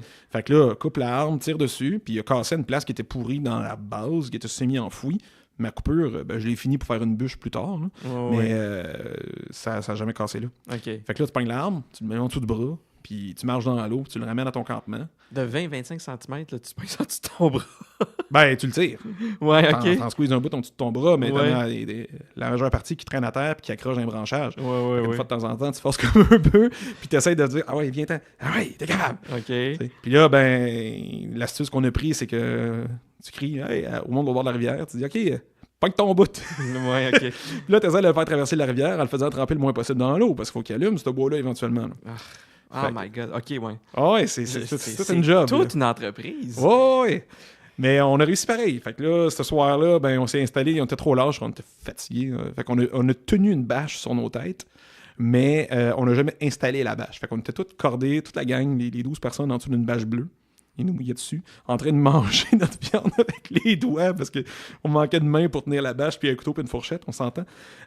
Mais écoute, la viande était savoureuse, puis il mouillait sur le feu. Il fallait qu'il soit assez gros pour toffer la pluie. Puis écoute, je peux pas dire quel élément a rendu la viande particulièrement bonne, mais elle était bonne. OK. Ouais. Fait que, puis le lendemain matin, ben, ça commence direct dans le vif, là, parce que on est installé, ça faisait comme un genre de... Ouais, une semi-presqu'île. Là. Ça avait grosso modo la forme d'une anse de tasse pleine, mettons. Où est-ce que vous étiez arrêté? Où est-ce qu'on était arrêté? Puis le lendemain matin, tu remplis ton canot et dès le moment où tu commences, t'es dans le rapide. Là, tout de suite. Fait que ben, tu te lances, puis t'as pas vraiment le choix. Là. Tu y vas un peu à l'aveuglette. Ce qui était le fun avec la Bonaventure, c'est que, sauf dans les fosses à saumon, il y avait généralement moins de... Il y avait 50 cm de profond, c'était dans le profond. Là. Fait que, mettons, tu t'accroches, ben, à peu près tout le temps, sauf quand t'as une mauvaise surprise, là, parce que c'est arrivé quand même, que tu mets ton pied dans l'eau en disant « je vais trouver le fond », puis le fond, il est pas là. OK. Tu peux toujours mettre ton pied à côté, puis te dépogner le canot, tu sais. Ouais. Puis le fond, il raque souvent, parce que parfois, tu regardes toute la largeur de la rivière, tu cherches un profil caractéristique pour savoir où est-ce que ça passe. Puis ce que ça passe, ça va comme des V. Là. Tu vois que l'eau se précipite dans ce coin-là, puis ça fait comme une structure caractéristique. Ouais. D'ailleurs, pour ceux qui s'intéressent, là, il y a des films des années 70, je pense, à l'Office national du film, qui expliquent plein de trucs sur les techniques de canot, puis comment lire une rivière. Ils sont disponibles en ligne. Oui, tout à fait. OK. Puis mon beau-père qui tripe sur le canot m'avait dit « Hey, tu devrais regarder ça avant d'y aller. » Puis finalement, je regardais ça dans la tente, le premier soir, une fois rendu, alors qu'on avait... Ben, le premier soir avant de partir, là, on avait couché sur place, puis la navette nous amenait le lendemain matin. Fait que là, j'avais regardé des vidéos sur mon téléphone, j'étais comme « Hey, wow, j'aurais vraiment dû faire ça. » OK. Super intéressant. Puis il explique notamment super bien ces V-là. Et donc, ben c'est ça, faut que tu lises la rivière, tu y vas, puis parfois, tu prends le spot qui a l'air le plus favorable pour passer, puis ben ça accroche quand même, parce qu'il n'y a pas assez épais d'eau, parce que, comme je disais, la rivière est très peu large, puis quand elle est plus large, elle est moins profonde, quand elle est plus étroite, elle est plus profonde, très sinueuse, puis au fur et à mesure qu'on progressait, ben elle allait en s'élargissant. Mais il reste que... Ben c'est ça, c'était en rapide tout le temps. Et puis vu qu'on était un peu maladroit, je me souviens, je pense que c'était la deuxième journée, on faisait le rapide, et on s'accroche un peu. Mais quand tu t'accroches, ça veut pas dire que tu t'accroches sur toute la longueur du canot. Hein. Fait que, mettons, t'as le nez qui accroche, ton nez bouge plus, mais ça se peut que le derrière, il bouge encore. Fait qu'on s'est retrouvé à l'envers. C'est-à-dire que... quand il a fait comme un... Ouais, on y allait à reculons. Ouais. Fait que là, on s'est retrouvé à descendre un rapide à reculons. On a été étonnamment bons. Et bizarrement, écoute, compter de même, ça a l'air vraiment talentueux, mais c'était vraiment de la chance on va dire ça de même, de niaiseux. Mais on est à reculons. Ça allait super bien. On dit, ouais, ok, reculons. Puis là, j'ai spoté un endroit qui était suffisamment large pour qu'on puisse se revirer, pas de contre-courant, vers le canot. On continue tout le reste. Il y en a qui nous ont vu, ils disent, waouh, ils étaient vraiment impressionnés par notre performance de gestion du rapide. Puis nous autres, on était juste abasourdis. Que ça ait marché. Oui, ça avait l'air super hot, notre affaire. Là. J'ai quand même descendu un rapide à reculons, c'était un R2, je pense.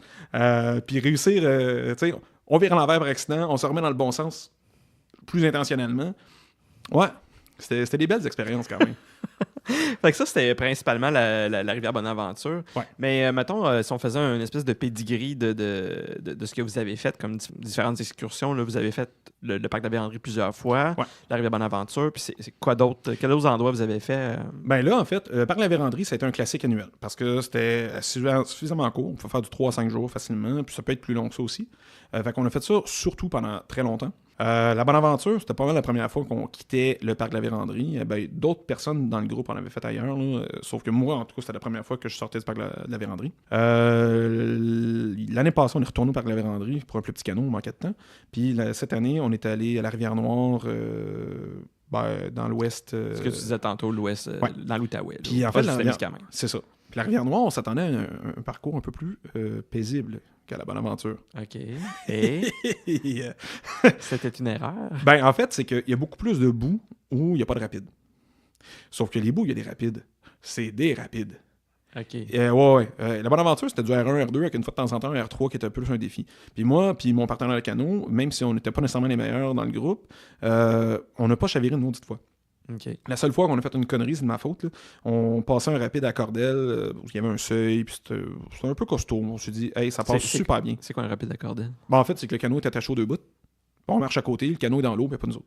Ben, en fait, on pourrait techniquement être dans l'eau, sauf que il y avait une berge là, suffisamment large. Sauf que, bon, on marchait, puis là, proche de l'eau. Si je comprends bien, vous marchez sur la berge? Oui. Puis on tient le canot, puis on guide le canot avec les cordes. OK. Puis. Fait que plutôt que de le porter, vous le passez dans l'eau. Ben, c'est bien moins de trouble parce qu'on n'a pas besoin de le vider. Ouais, j'avoue. C'est comme une astuce de paresseuse. Oui. Sauf que, là, ça, c'est de ma faute. Pour des raisons de confort au niveau de la marche, j'ai donné un petit peu plus de mou dans la corde, un peu plus long. J'ai laissé le canot s'éloigner. J'ai marché un peu plus loin du canot. Puis, il a un petit peu viré. L'eau est rentrée dans le canot. Et là, il a failli être cravaté. Cravaté, ça, c'est quand le canot accote par le milieu d'une roche, puis les deux extrémités plient autour de la roche. Ça veut dire que ton canot, il scrape après ça. Là. C'est pas mal ça, ouais. Sauf que j'ai été chanceux, il est à côté sur 3 roches. Sauf qu'il était à côté tête, là. T'as tout le débit. Ça arrive seulement quand il est plein. Ben, quand il est plein d'eau, je veux dire. En fait, c'est qu'il est comme sur le côté, avec l'ouverture du canot, le dessus, qui fait face au courant. OK, donc là, le courant rentre dans l'habitacle du canot. Il oublie ça, là. Je veux dire, il n'y a pas un homme... soyons pas sexistes, un humain sur la Terre qui va être capable de déplacer un canot dans un rapide R3 avec tout le débit qui va dedans sans le vider ou c'est hyper lourd. Oui, j'imagine. Fait que là, on s'est mis à 4 avec gars. La force du courant en plus qui appuie dessus. Oui, c'est ça. C'est vraiment, vraiment dur. Fait que là, on s'est mis à 4 gars juste pour retenir le canot puis l'empêcher de plier. Puis il y avait une cinquième personne qui s'est mis à détacher le stock qu'il y avait dedans puis à le vider pour l'alléger. Okay. Puis là, on a réussi à le dégager de là puis on s'est dit, ouf, on a vraiment failli être dedans. Okay. Parce qu'il restait comme genre la moitié du trajet à faire. Puis on n'aurait pas eu de canot. Fait que ça, c'est la seule mésaventure qu'on a eue, nous, notre équipe, à ce niveau-là. Tandis que dans la Rivière-Noire... Ça, c'était à Bonaventure? Ça, c'était à Bonaventure. OK. Rivière-Noire, le partenaire avec qui j'étais n'était pas là. J'étais avec une autre fille. Et ça allait super bien. On faisait une belle équipe, toute. Sauf qu'on n'avait pas le même défi. Comme je disais, Bonaventure, c'était du R1, R2. Rivière-Noire, ça a commencé bien tranquille jusqu'à temps qu'on fasse un R3. Direct en partant. Puis, il y a peut-être eu un R.5 avant, juste pour dire qu'on s'était fait un peu secouer. Fait que le R3 en question, les cotes étaient... C'est très variable, hein, une cote. Ça dépend du degré, du niveau d'eau, du débit. Ça fait longtemps qu'il fait mouillé. Bon. Fait que notamment, sur la Rivière-Noire, on a une R3 qui était à peu près le niveau de rapide que tu aurais dans une baignoire quand tu fais des petits clapotis avec tes mains. Ça, c'était un R3. Le R3 le plus facile que j'ai fait de ma vie. Celui-là, c'est un R3 qui avait des tendances de R4. Puis il fallait contourner un embarque par la gauche. Donc, dans le fond, on avait un gros tas de bois, il fallait le compter par la gauche, la rivière suivait ce trajet-là, puis après ça, tu continuais à droite, tu continuais sur la gauche, puis tu virais vers la droite, à gauche du tas de bois. Ben, on a complètement manqué notre coup, mais solide. C'est-à-dire que en essayant de tourner sur la gauche, l'eau a rentré dans le canot. Ça fait un peu le même principe que l'histoire de la cravate, sauf qu'on était dedans. Puis, on a pris l'eau, tout simplement. Puis, fait que là, tu essaies de tenir ton canot. Tu veux pas le lâcher, faut pas lâcher pas ta pagaie aussi, parce que pagaie avec les mains dans les rapides, c'est moyen. Ouais. Puis elle peut s'en aller, puis c'est fini. Ouais, c'est ça. Ben, on a le spare, là, mais il reste que... On n'a pas 15. Fait qu'on essaie quand même de les garder. Fait que tu te fais brasser, t'es dans le rapide, tu essaies de garder la tête au-dessus de l'eau, t'as une ceinture, une veste de sauvetage. Je me suis rendu compte que la mienne n'était pas grave. Voir, je la change d'ailleurs. Parce que dans le rapide, elle suffit pas super bien à me garder la tête au-dessus de l'eau. Ouais, parce que t'es quand même grand, 6 pieds 3, puis ouais. quand même une masse corporelle assez imposante. Là, fait quand même. Ben d'ailleurs, c'est ça le problème aussi. La fille avec laquelle je faisais du canot faisait au moins 100 livres de moins que moi. OK, ça paraît. Ouais, le canot avait le nez dans les airs. Là. Fait que ça change aussi la gestion. T'es en arrière. Ouais. Okay. Fait que ça change un peu la gestion des rapides. Là. Fait que c'est sûr que ça pouvait ajouter à la difficulté. Souvent, dans les rapides, elle levait carrément. Parce qu'elle payait une bosse puis elle décollait du fond du canot. Ouais. Tandis que moi, je suis jamais arrivé. OK. C'est une plus grande inertie. Ouais. Fait que ouais, t'essaies de gérer, t'es dans le rapide, tu te fais secouer, tu te fais brasser. Moi, je me suis ramassé à faire du surf sur une roche.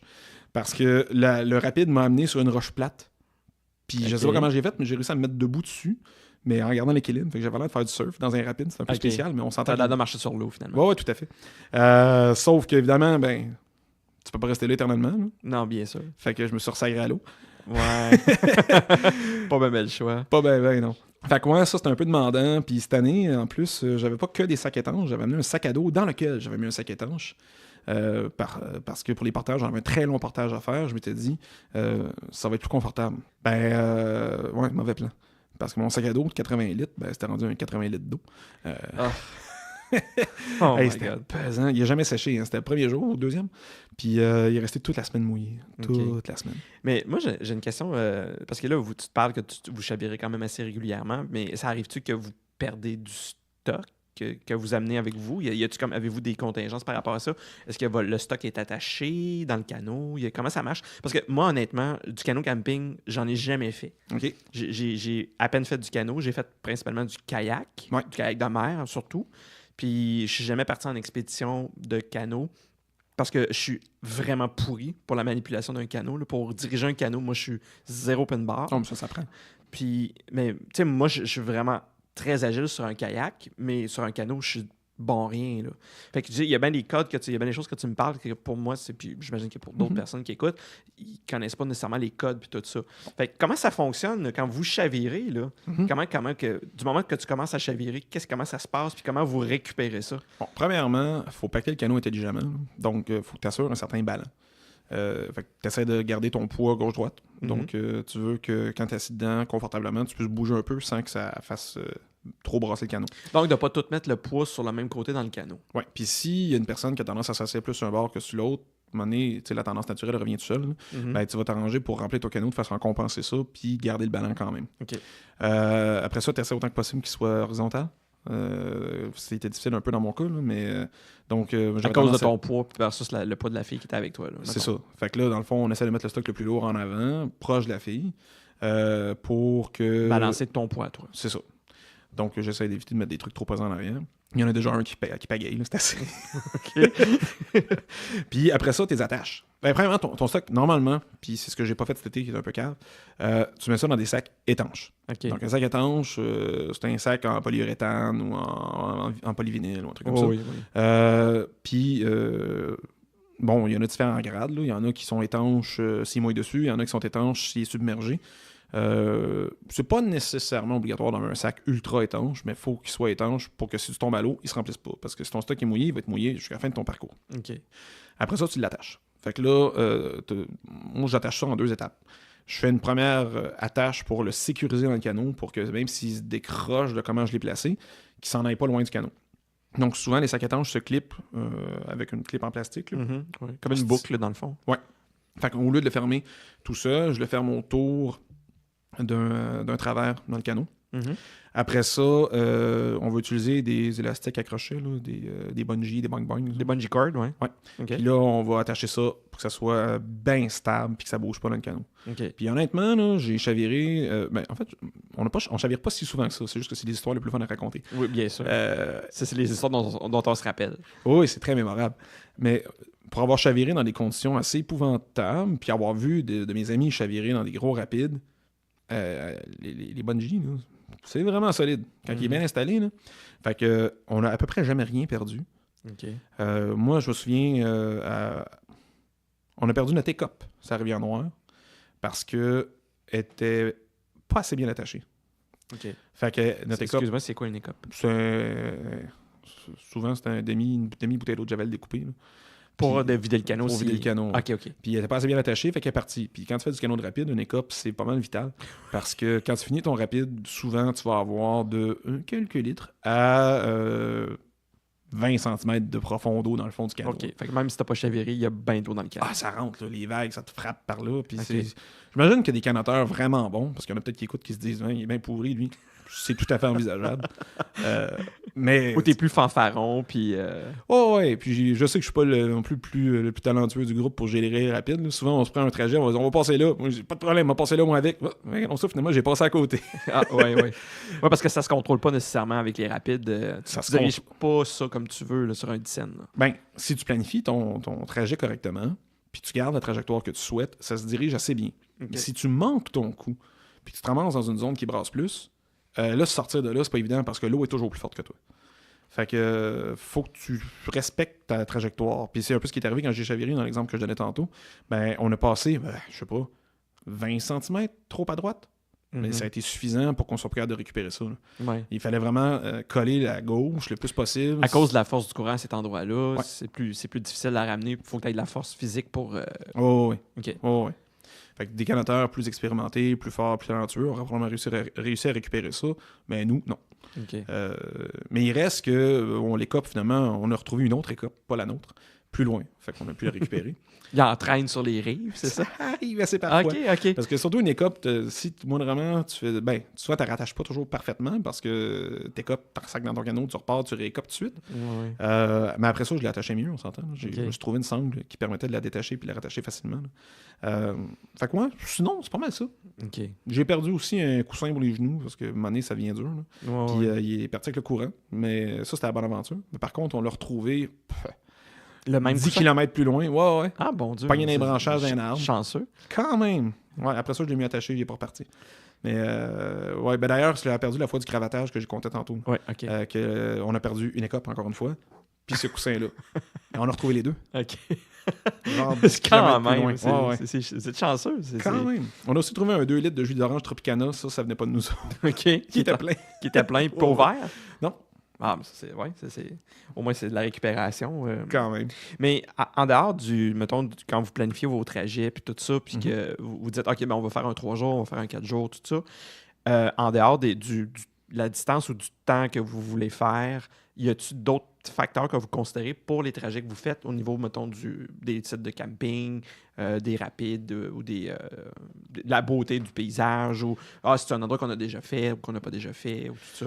Ben, dans le fond, ce qu'on veut, c'est. Ben, premièrement, on recherche un peu de défis. Donc, on aime bien avoir un peu de rapide. Puis là, selon avec qui tu parlerais dans le groupe, il y en a qui en veulent, puis il y en a qui en veulent un peu moins. Puis moi, je suis peut-être un peu modéré là-dedans. C'est-à-dire que j'aime ça en avoir, mais j'aime ça. T'es dans le milieu, mettons. Ouais. J'aime faire du rapide, je veux pas faire que ça, puis je tiens quand même à ma vie. Là. Donc, Ouais. je veux dire, justement, à Rivière-Noire, je disais qu'on avait eu des gros rapides, il y avait eu des arcades, je pense qu'il y avait eu du R5 aussi, qu'on a contourné, puis j'avais deux de mes amis qui contemplaient l'idée de les faire. Puis j'étais comme, vous êtes malade, allez pas là-dedans. Je veux dire, Ok. fait que, non, c'était vraiment du gros rapide costaud, puis je disais, ouais, mais si on passe là, ça va être correct. Ouais, si tu passes là, Faut que tu arrives là. ouais, faut que tu gardes ta trajectoire, là. Ouais. Tu sais. Je veux dire, on n'est pas des canoteurs olympiques, nous autres. Là. Mais il reste que. Fait que là, on veut une belle rivière. Idéalement avec des beaux paysages. On préfère des endroits qui sont pas trop aménagés. Donc, il n'y a pas des chalets tout le long sur le bord. Rivière-Noire, il y avait un bout qui avait des chalets, mais c'était beaucoup des chalets vides, peut-être à cause de la période. Puis, Ça, c'était quelle période? Bizarrement, c'était fin juillet. Il aurait dû avoir du monde, mais on a presque pas vu personne. C'était peut-être des chalets de pêche. Je sais pas si c'était pas la saison. Fait qu'il y avait peut-être pas tant de monde que ça. C'est envisageable.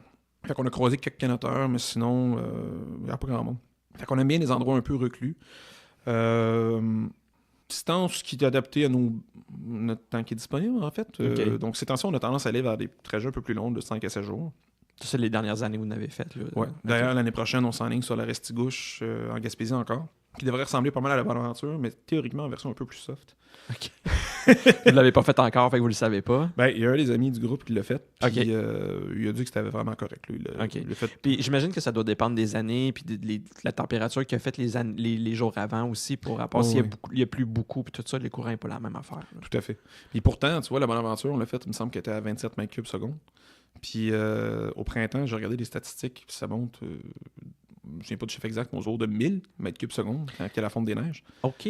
Donc on était dans la limite inférieure qui ferme la rivière parce que le débit est trop bas. Là. Ah mon Dieu. Fait que ça peut être pire. Beaucoup. OK. Mais en même temps, selon à qui tu parles, il y en a qui disent que quand le débit est plus fort, c'est plus facile. Bon, j'imagine qu'à 1000 mètres cubes seconde, c'est pas plus facile. Mais C'est du débit, ça, là. quand même. Mais sinon, j'imagine qu'avec un débit un peu plus fort, il y a un petit peu plus d'épais d'eau. Il y a des roches qui sont submergées, qui sortent de l'eau, qui deviennent submergées. Donc, ça devient peut-être intéressant un peu plus. Mm-hmm. Mais il reste que, c'est dur à dire après. En fait, je pourrais pas dire. J'ai pas assez d'expérience pour te dire quel débit sera optimal pour une rivière donnée. Puis j'ai pas assez refait souvent les mêmes rivières. Ouais, c'est ça. Si tu avais fait, mettons, la même rivière tous les ans depuis 30 ans, tu le saurais peut-être à différentes périodes de l'année aussi. Tu aurais une meilleure expérience ou une meilleure connaissance de. Ouais. Mais c'est vu que tu changes quand même régulièrement. Tu sais, c'est un peu plus. Dans le fond, c'est avec l'aventure, puis vous y allez, puis vous espérez pour le mieux, puis tout ça. Puis y a-tu des moments, justement, à cause de ces aventures-là, des clés rapides, les dernières années, est-ce que ça s'est arrivé d'avoir vraiment la chienne, de dire « Oh my God, là, je suis vraiment dans la merde » ou de dire « Je suis vraiment dans la merde », non. De dire « J'ai la chienne de me mettre dans la merde » totalement. Okay. À un moment donné, il y a comme un peu une fatigue psychologique qui s'installe. Ouais. Je l'ai vécu dans mon aventure, un moment donné, j'étais comme des rapides de relativement faciles. Je le regardais et je me disais « Ah, je le voyais mal, là. J'étais fatigué. Okay. Mais il reste. C'est sûr que ça doit avoir un impact si tu le sens pas parce que t'es pas en forme ou que. T'es moins bon. Ouais. T'es vraiment moins bon parce que tu l'appréhendes. Fait que là, tu te mets à douter. Ouais, puis là, tu pagayes moins bien. Il faut que tu y ailles. Il faut pas que tu t'hésites parce que quand tu hésites, tu fais pas les bonnes choses, tu fais pas les bons gestes. Ça... En fait, c'est ironique parce que plus t'as peur quand tu l'embarques, quand tu te lances, ben plus il y a de chances que tu te pètes la gueule en le faisant. OK. T'sais. Fait que faut l'assurance, d'avoir l'assurance pour le faire, c'est important. Ah oui, définitivement. Oh, oui. Puis c'est-tu déjà arrivé des moments où est-ce que vous avez dit non, on passe pas ça, on le fait à portage ou. Oui, ça arrive. Puis ça arrive que le groupe se scinde en deux. Qu'il y en a une partie qui dit oh, il va. Puis il y en a une partie qui dit non, je le porte. OK. Puis c'est arrivé cet été-là à Rivière-Noire d'ailleurs. Il y a des places. Est-ce que les groupes, justement, les canaux, les parents qui sont avec les enfants, il y en a-tu qui sont plus. Ils vont prendre plus de précautions par rapport à ça parce qu'ils disent ouais, j'ai quand même la vie de quelqu'un entre mes mains. Puis. Tu vois, la Bonaventure, il n'y avait pas de portage. OK. C'était pas possible. Non. En fait, quand il y avait un portage, je me rappelle d'une occasion où il y avait un embarque qu'il fallait contourner. Puis la seule façon de le faire, c'était de passer dans le bois, qui était aussi submergé. Fait qu'on marchait à côté de nos canaux dans 30 cm à 1,5 mètre de profond. Donc, avec les enfants dans les bras dans certains cas, puis tu passes ton canot au travers des branchages. On pourrait qualifier ça de semi-portage, mettons. Mais en réalité, tu tires après ton canot. Puis c'était un peu particulier, parce que je me rappelle d'une occasion où on marchait, on passait par-dessus un tronc d'arbre couché, puis après le tronc d'arbre, il n'y avait pas de fond.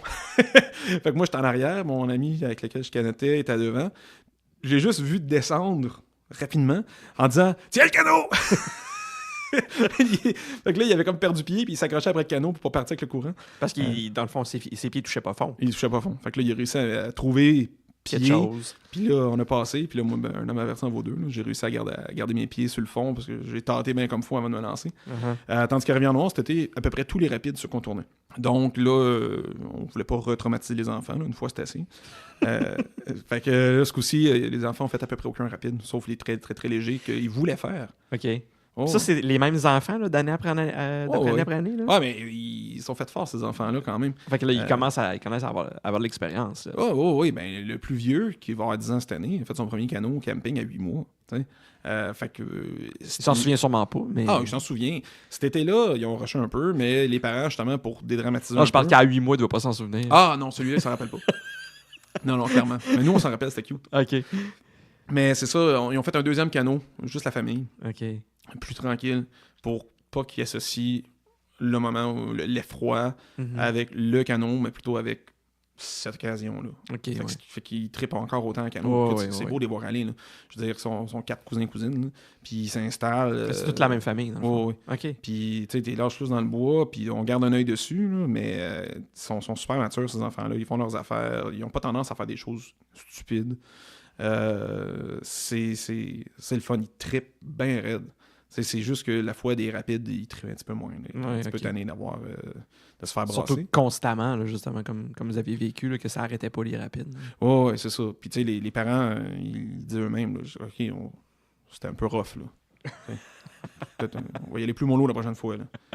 Puis quand vous décidez d'organiser ça, là, mettons une descente en canot, puis tout ça, est-ce que vous devez... Ben là, c'est sûr que ça fait plusieurs fois que vous le faites, vous êtes un peu expérimenté. J'imagine que tout le monde a ses tâches dans le groupe, tout le monde fait pas mal tout le temps la même affaire, ou est-ce que vous devez faire des meetings pour dire, OK, là, cette année, on va faire ça, on va amener telle affaire pour manger, on a besoin de tel équipement, comment ça s'organise? Ben, ça se fait beaucoup par courriel. OK. Parce qu'on n'habite pas tous proches les uns des autres. En fait, typiquement, là, tout le monde s'organise avec ses déjeuners. Il y a 1 ou 2 personnes qui sont déléguées au café. Ça, c'est bien important. Tu dois être une de ces personnes-là. Généralement. Oui, j'imagine. Fait qu'on regarde surtout combien de cafetières qu'on a besoin. Café, on a-tu assez de café? On a-tu assez de café? Faut pas manquer de café. Puis après ça, les dîners, on s'organise pas mal chacun tout seul. Puis souvent, on s'arrange pour manger la bouffe froide. Là. Donc, moi, mon classique à moi, parce que je sais que ça me sustente bien, puis ça passe bien, puis ça m'empêche pas d'être actif l'après-midi, c'est saucisson, fromage qui t'offre à température pièce, saucisson aussi, puis des noix. OK. Puis parfois des fruits séchés. Là. Moi, j'ai eu pendant des années une aversion complète pour le VG pâté. Parce que les premières années que je faisais de la randonnée, de la longue randonnée, là, en autonomie complète, que tu pars puis tu fais 3-4 jours avec des campements dans la forêt où tu n'as pas de service, là, on amenait beaucoup de VG pâté. Puis, j'étais plus capable de manger du VG pâté. J'étais même plus capable d'en sentir. J'étais même plus capable d'en voir. Wow. Ça s'est résorbé avec les années, mais même à ça, encore aujourd'hui, c'est vraiment pas dans mes favoris là, quand tu me donnes le choix. Là. Fait que c'est ça. Mais... pour l'avoir essayé, le VG pâté, je trouvais que même si j'en ai pogné des super bons, il se conserve pas aussi longtemps qu'un bon saucisson ou un fromage. Non, ça c'est sûr que c'est fait pour ça. Tu sais, comme des fromages comme, je sais pas moi, l'Hercule ou le 1608, ça t'offre super longtemps, ça. Ouais. Puis j'en ai un autre fromage que j'ai mangé. Ça fait 2 années que je pars avec les fromages, je peux-tu le dire?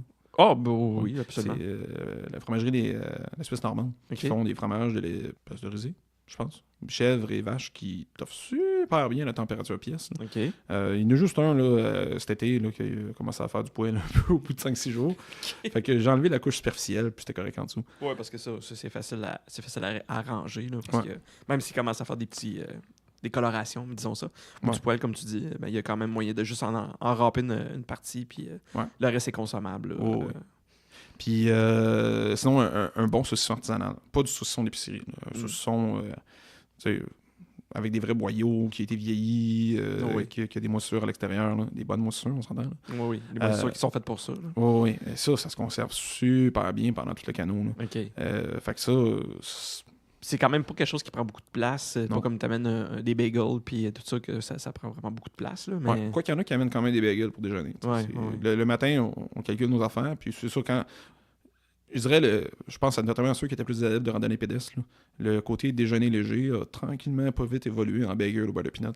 Ou au Nutella. Là. Oui. En même temps, quand t'es rendu, il faut que tu gères aussi le déjeuner des enfants, puis tout du stock, de toute façon. Oui, puis il faut quand même que tu aies des enfants qui aiment aussi. Là, parce que des fois, les enfants, ils mangent pas nécessairement la même chose que les adultes. Là. Pas parce qu'ils sont difficiles, mais parce qu'ils ont des besoins différents ou des requêtes différentes. Là.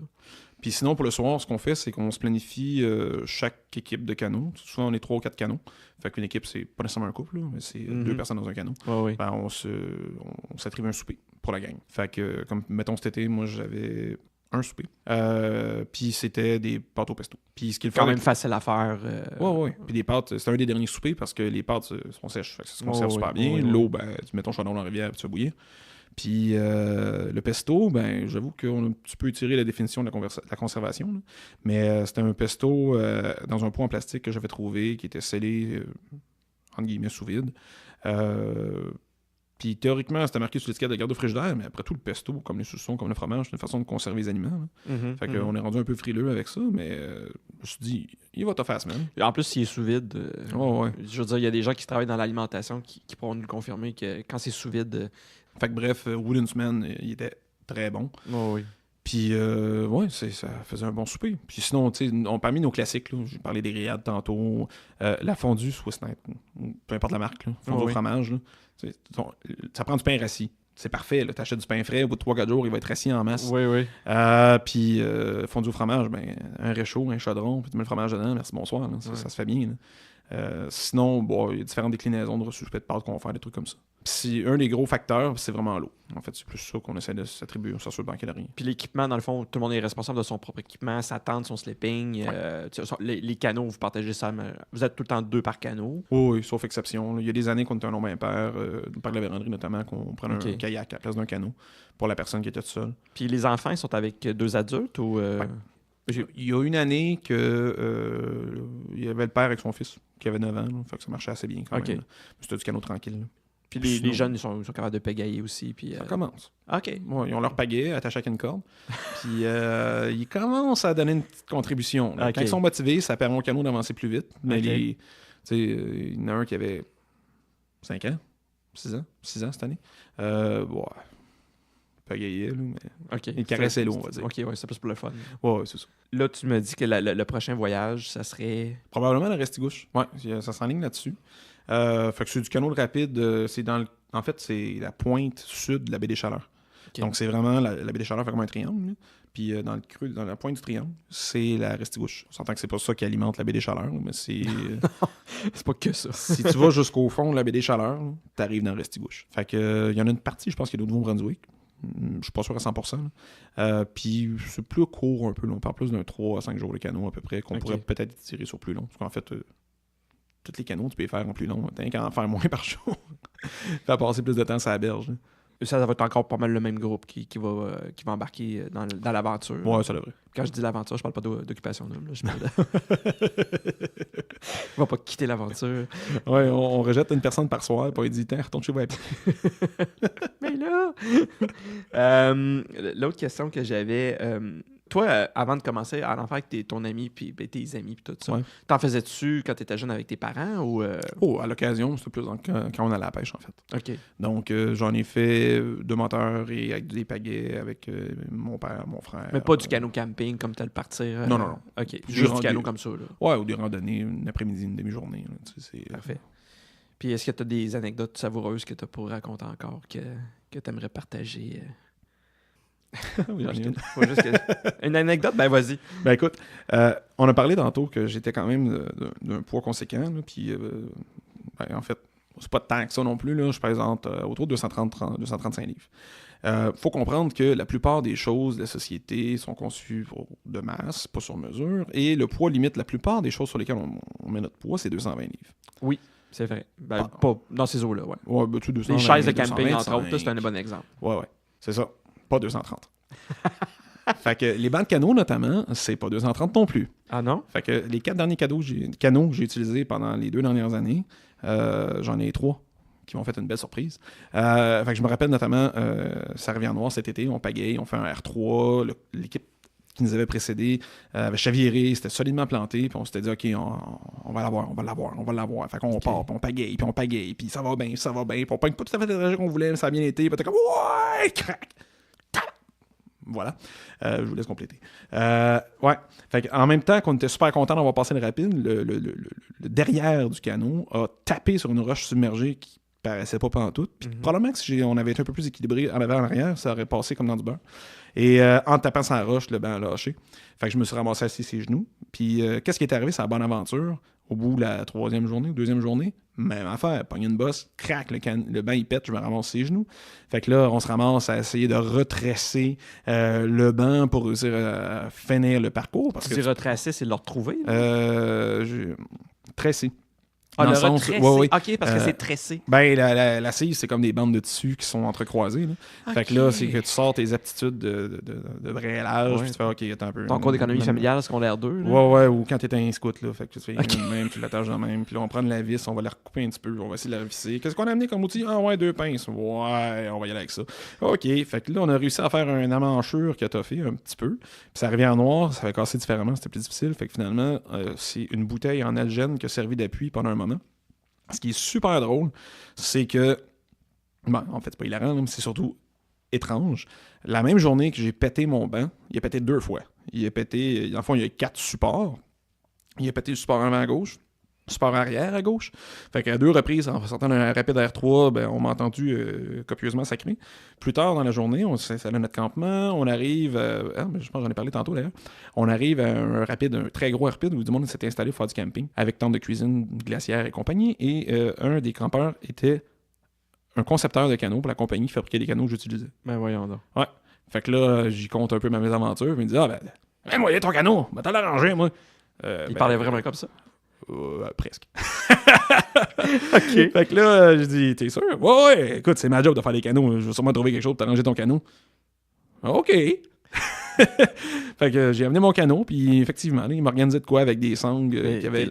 T'étais vraiment mardeux, là. Total. J'en revenais pas. Puis il l'a réparé. Ben, il a fait, tu sais, ça aurait Il a peut-être pas fait ce toffé qu'il une semaine, pouvait, là, mais ouais. oui, ça a pas relâché. Là. Puis j'ai dit, ouais, mais ton équipement que tu vas utiliser pour l'arranger, je dis, ah, ben, tu le laisseras à l'accueil, tu les loues avec un tel, ouais, bon, c'est correct, je m'en vais là demain, je vais récupérer mes affaires. OK. Tabarnouche. Ouais. Ben, Quand même. lucky. Vraiment, vraiment. On est rendu, puis il n'y a pas de problème si tu as d'autres anecdotes que tu veux, si tu penses à d'autres choses, on pourra compléter par la suite. Mais on va juste faire j'ai une espèce, à chaque invité, j'ai une compilation de questions que je pose, juste pour faire une espèce, éventuellement, je vais faire comme une espèce de compilation. Ouais. Puis si on va juste parler de canot camping pour l'instant. Ça serait quoi ton pire souvenir de voyage en canot camping? Mon pire souvenir de voyage. Ça peut être une affaire en particulier dans un voyage, tu sais, le pire moment, mettons. Là. Écoute, mon pire moment, c'est simple, c'est le moment que j'ai évoqué tantôt, quand je me suis mis un peu à chier dans mes culottes. Puis que je me dis, il me reste encore une couple de jours de canot à faire. Là. Puis j'ai comme pas le goût d'aller me remettre dans les rapides. Mais ça a passé, tu sais, ça a été un moment, ça a été couronné avec l'histoire du cravatage. Oui. Puis après ça a fait, regarde... Après ça... Ouais, arrête de niaiser, là, puis repars. Fait que ça a été un peu pas le fun. Pour le reste, non, ça a été même plutôt toutes même les expériences pas le fun, ça fait des mots de bons souvenirs. Des beaux souvenirs, oui. Ça fait des belles choses à repenser. Puis ouais. Ta pire... Là, dans le questionnaire, ce que j'ai, c'est ta pire expérience de transport. Quand on parle de canot camping, ça serait quoi, mettons, si on parle de... Ça peut être autant là, pour te rendre au lieu du canot camping que pendant le canot camping. Là. Ah, ben ça, c'est cet été. OK. Parce que j'ai mentionné un portage d'1,4 km tantôt. Ouais. On est dans l'extrême ouest du Québec, là, fait qu'il y a beaucoup d'anglophones. La personne très sympathique qui nous avait apporté jusqu'au point de départ du rapide, on parle en anglais, puis il avait appelé le portage from hell. OK. Portage à l'enfer. Et donc, maudit qui porte bien son nom. Ah oui? Écoute, c'est pas dur. Tu débarques du canot et tu montes. Tu montes. Mais évidemment, quand je dis tu montes, dans le portage, dans le sentier, dans le bois, là. Puis là, tu as des troncs d'arbres couchés dans le sentier. Puis tu marches par-dessus les troncs d'arbres. Puis là, il faut comprendre qu'on est chargé comme des mulets. Là. On a des sacs, puis tout, puis on trimballe du stock ou un canot sur ses épaules. Puis là, ben, tu montes. Va-tu arriver à un moment donné? Ah, tu vas arriver. Non, tu montes. Là, tu arrives en haut de la butte. Ben, la rivière est en bas. Faut que tu fasses Tu descends, mais c'est glissant, puis t'as un canot sur le dos, puis c'est pesant. Puis là, quand t'arrives au bout du sentier, ça finit quasiment en via ferrata. T'as comme en via ferrata, ça c'est quand tu marches sur les parois de falaise avec une corde, puis que t'es attaché avec des mousquetons d'escalade. Ouais. Fait que là, il y avait une corde semi-vermoulue. C'est pas très sécuritaire. Oh, super fiable. Sécurisé. Attachée après un tronc.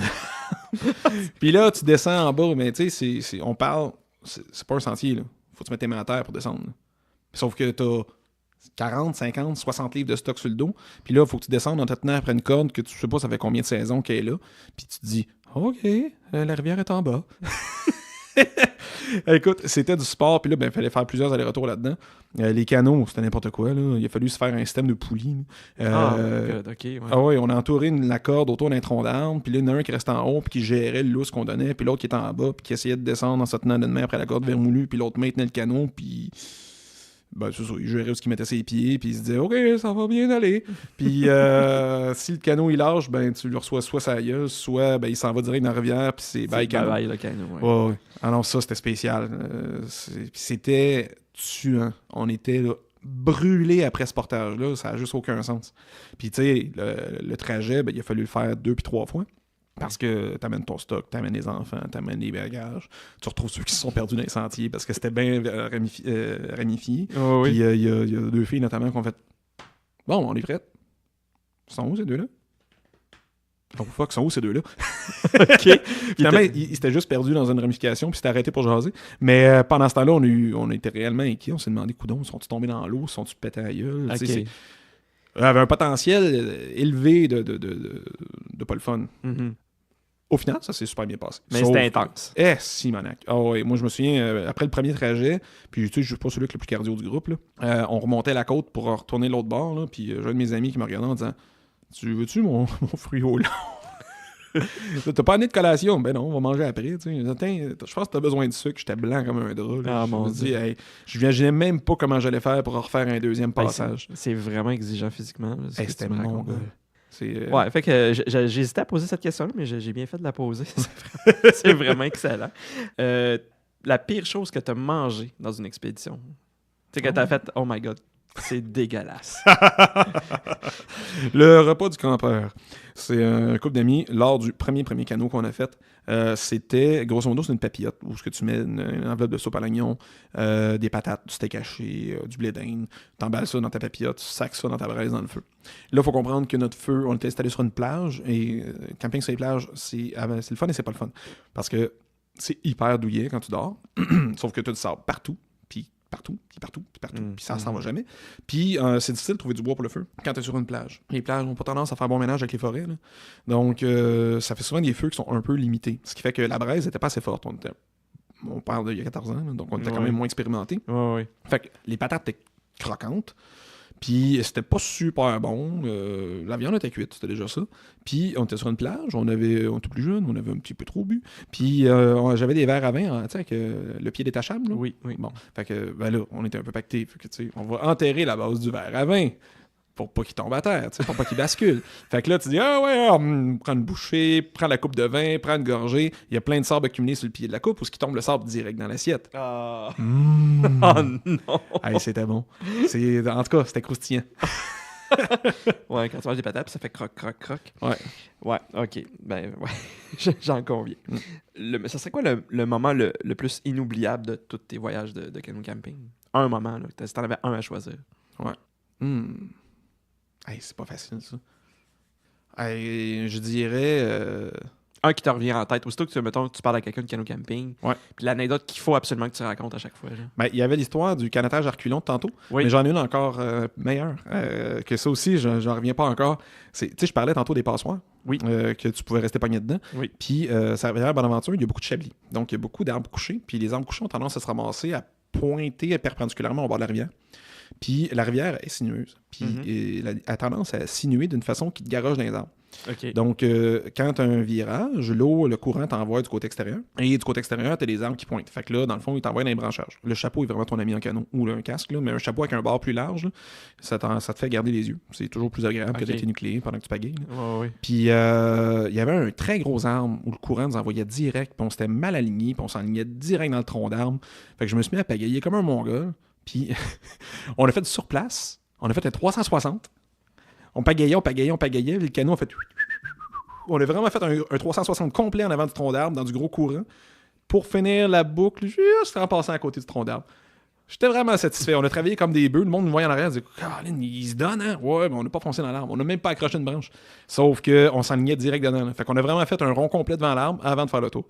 Ça reste un beau souvenir. Tu sais, c'est comme... C'est cave. Mal planifié, maladroit. Mais c'est bien récupéré. Hey, vraiment. J'étais vraiment fier de moi. Ben, c'est parfait. La plus belle rencontre que vous avez faite pendant un voyage de canot camping? Oh, on a tellement pas beaucoup de rencontres parce qu'on est souvent tout seul dans le bois. Mais je me souviens d'un monsieur, c'est la bonne aventure encore. C'était dans les premiers moments où on croisait des gens. Donc, c'était peut-être rendu au 3e, 4e soir. Puis, c'était un pêcheur de saumon qui pêchait en solo, en marchant avec des bottes pour aller dans l'eau. Là. Mhm. Puis, il se promenait d'une fosse à saumon à l'autre. Puis, il est venu pêcher sur le bord de la fosse, sur le bord de laquelle on pêchait. Nous autres, on s'était installés sur le top d'une hutte de castor qui était sur le bord de l'eau. Fait que vous pêchiez. On n'a pas pêché. Mais on a jasé. OK. Et on s'était baigné cette fois-là. Puis il faut comprendre que c'était hyper froid, mais en même temps, on était dû se laver maintenant. Fait qu'on s'est dit, on va se laver puis on va se baigner. Fait que on se baigne pas longtemps, et on se rince très vite. Mais en même temps, c'était inoubliable, c'était beau, c'était un des seuls moments où il y a un peu de soleil. Puis là, il y a le monsieur qui est venu nous jaser ça, qui nous contait une couple d'anecdotes, dont malheureusement, j'ai tout oublié la teneur. Mais c'était un beau moment. Il a pêché avec nous, il a continué à pêcher, il a pêché à côté de nous, il a continué à pêcher plus loin, il a repassé, on a jasé un peu. Puis, bon, on n'a vraiment pas rencontré beaucoup de monde, mais ça reste que c'était éminemment sympathique, puis surtout, il sortait de nulle part, ce gars-là. C'est vraiment, je sais pas comment il s'est rendu là. Il y avait probablement un chemin, mais on voyait vraiment personne. On était vraiment Lui, il connaissait isolé. le spot, là. Oh, ouais, tout à fait. Ok. Il n'y a rien pogné, mais OK. on avait quand même vu un saumon sauter pas longtemps avant. Là, Ok. il y avait Ça du aurait stock, pu, là. ouais. D'ailleurs, la hutte de castor sur laquelle on campait, de castor, c'est un soir qui a enfin pas mouillé pendant quelques heures. Là. Fait que on avait un peu plus étiré la soirée, on avait bu, puis une fois qu'on était tous couchés, il a manifesté qu'il était pas content parce qu'il trouvait que ses voisins étaient bruyants. Là. Fait que aussitôt qu'on était couchés, on s'est mis à entendre des catlaw! Tapait de la queue sur l'eau. Hein? Intensément. Il était vraiment pas satisfait de nous avoir eu sur sa hutte, mais c'était un site de camping régulièrement utilisé. Fait qu'on s'est dit, on va y aller. Tu sais. Ouais. Ouais, mais le castor était pas très content. On n'a pas été des bons voisins, je pense. La pire place ou le pire endroit que vous avez passé une nuit en canot camping? Il y en a plusieurs qui ont été assez moyens. C'est parce que c'est dur de trouver un pire, parce que même les plus poches se sont avérés pas si pires. Ouais. Parce que t'en gardes des bons souvenirs quand même. Ouais. Il y a un soir. En fait, souvent, c'est pas l'endroit qui est poche, c'est le temps que ça prend pour le trouver. Parce que des fois, tu regardes, cherches. tu fais ça a l'air moyen, on va continuer. Ouais. Finalement, ça a été le bon. Ouais, vraiment. Fait qu'un soir, encore, là, ça reste la bonne aventure, je dirais, la plus marquante. Là. On s'est retrouvés sur une île, presqu'île. Vu que le niveau était un peu bas, c'est devenu une presqu'île, mais normalement, c'était une île. On a couché sur des gros galets. Là, on parle de roches. Là, c'était des roches d'à peu près 6 pouces de diamètre. Là. Puis, c'est un soir où il y avait des brûlots. C'était intense. C'était vraiment, vraiment intense. Comment il y avait des brûlots, puis ça piquait, puis c'était fou. Puis même les enfants s'étaient retrouvés avec des nets sur la tête pour les protéger, sauf que les brûlots passaient dans les trous. Puis on s'en est pas rendu compte tout de suite. Fait que c'est quand une des plus jeunes, on a enlevé le net parce qu'on y mettait du stuff à bébite, puis on s'est rendu compte qu'il y avait plein de brûlots qui étaient restés prisonniers en dessous du net. Puis là, il y avait trouvé une place pour rentrer. Piquer, ouais. Puis elle s'était fait piquer en dessous du net, il était concentré là. Oh my God. Ah ouais, c'était épouvantable, pauvre petite. Mais elle s'en plaignait pas, elle avait comme plus ou moins réalisé. On dirait que c'est tout le temps moins pire quand on est des enfants. Hein. Vraiment. Mais nous autres, on était fatigués, on était mouillés. Ouais. C'était dur. Okay. On avait de la misère à trouver du bois. Tu sais, le bois que j'avais réussi à sortir, c'était un sapin qui était à moitié enterré dans la boîte, qu'il avait fallu que je coupe toutes les branches pour réussir à le dégager de sa gangue de boue. Puis après ça, tu forces comme un peu. Puis là, tu retires ton sapin, puis ouais, c'était pas pire. Mais c'était pas évident. Parfait. Écoute, puis la plus grosse fête, la plus grosse rumba que vous avez faite pendant une de vos expéditions de canot camping? C'est dans les premières années, ça. Il y en a eu plusieurs. Souvent, les premières années, souvent, on pouvait étirer ça jusqu'à 2-3 heures du matin. Ça coûtait cher de boisson. Il fallait la transporter, la boisson. En plus, oui. Oh, ouais. Ben, écoute, des grosses rumbas, on s'entend, c'est pas des rumbas... Surtout qu'on était un peu pactés. Oui. Mais il y a eu, les premières années surtout, souvent ça finissait qu'on faisait des saunas improvisés. Fait qu'on était bien sous, on patentait un sauna, puis on se garochait dans l'eau glacée. Comment tu patentes ça, un sauna? Ça, dans c'est le milieu toute de une nowhere? technique. Premièrement, tu creuses un trou. Tu pars même pas, tu pars pas de feu dans le trou, pardon. Tu ramasses des roches. Des bonnes grosses roches. Et tu ignores le fait que les roches pourraient te péter dans la face. Ça, c'est important que tu y penses pas. Parce qu'ils sont chaudes. Ben, ils sont pas encore chaudes. Sauf que tu prends les roches et tu les sacs dans le feu. Okay. Tu les laisses chauffer bien comme il faut. Là, tu prends un chaudron dont tu te sacs un peu, puis tu vas y sacrer dans le trou que tu as creusé précédemment. Après ça, tu fais un tipi avec des pagaies que tu fais tenir ensemble avec une bungee. puis tu mets une bâche. Faut une bâche sur les mouilles, parce que sinon c'est un petit peu problématique. Tu mets une bâche par-dessus, puis là, tout le monde se garoche en dessous de la bâche, puis on s'assit sur le bord de la bâche. Un peu comme quand on jouait avec une montgolfière au primaire, dans les cours d'éducation physique. Là. Puis là, ben, tu pitches de l'eau, c'est roches chaudes en disant ils éclateront pas.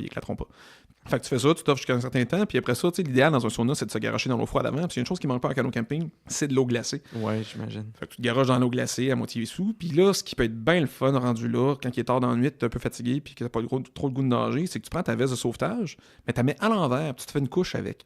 Fait que tu mets les jambes dans les trous pour les bras. Puis là, tu flottes. T'es comme assis dans l'eau. C'est vraiment le fun.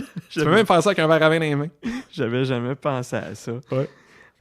Ce que je dois te demander aussi, c'est quoi la chose qui t'accompagne toujours quand tu es en canot camping? Il y a un objet que tu peux pas te passer de, ou un objet ça peut être un objet fétiche ou ça peut être un objet hyper utile que tu dis je peux pas partir sans ça. Ma hache. Ta hache? Ouais, à chaque année, on me dit pas besoin de la hache, ça va être correct. Non, jamais de ma hache. C'est une bâche belle, une hache que j'ai achetée mon premier canot, je pense, avec un manche en bois, pas particulièrement cher, mais... Toujours la même? Toujours la même. Elle a un format parfait.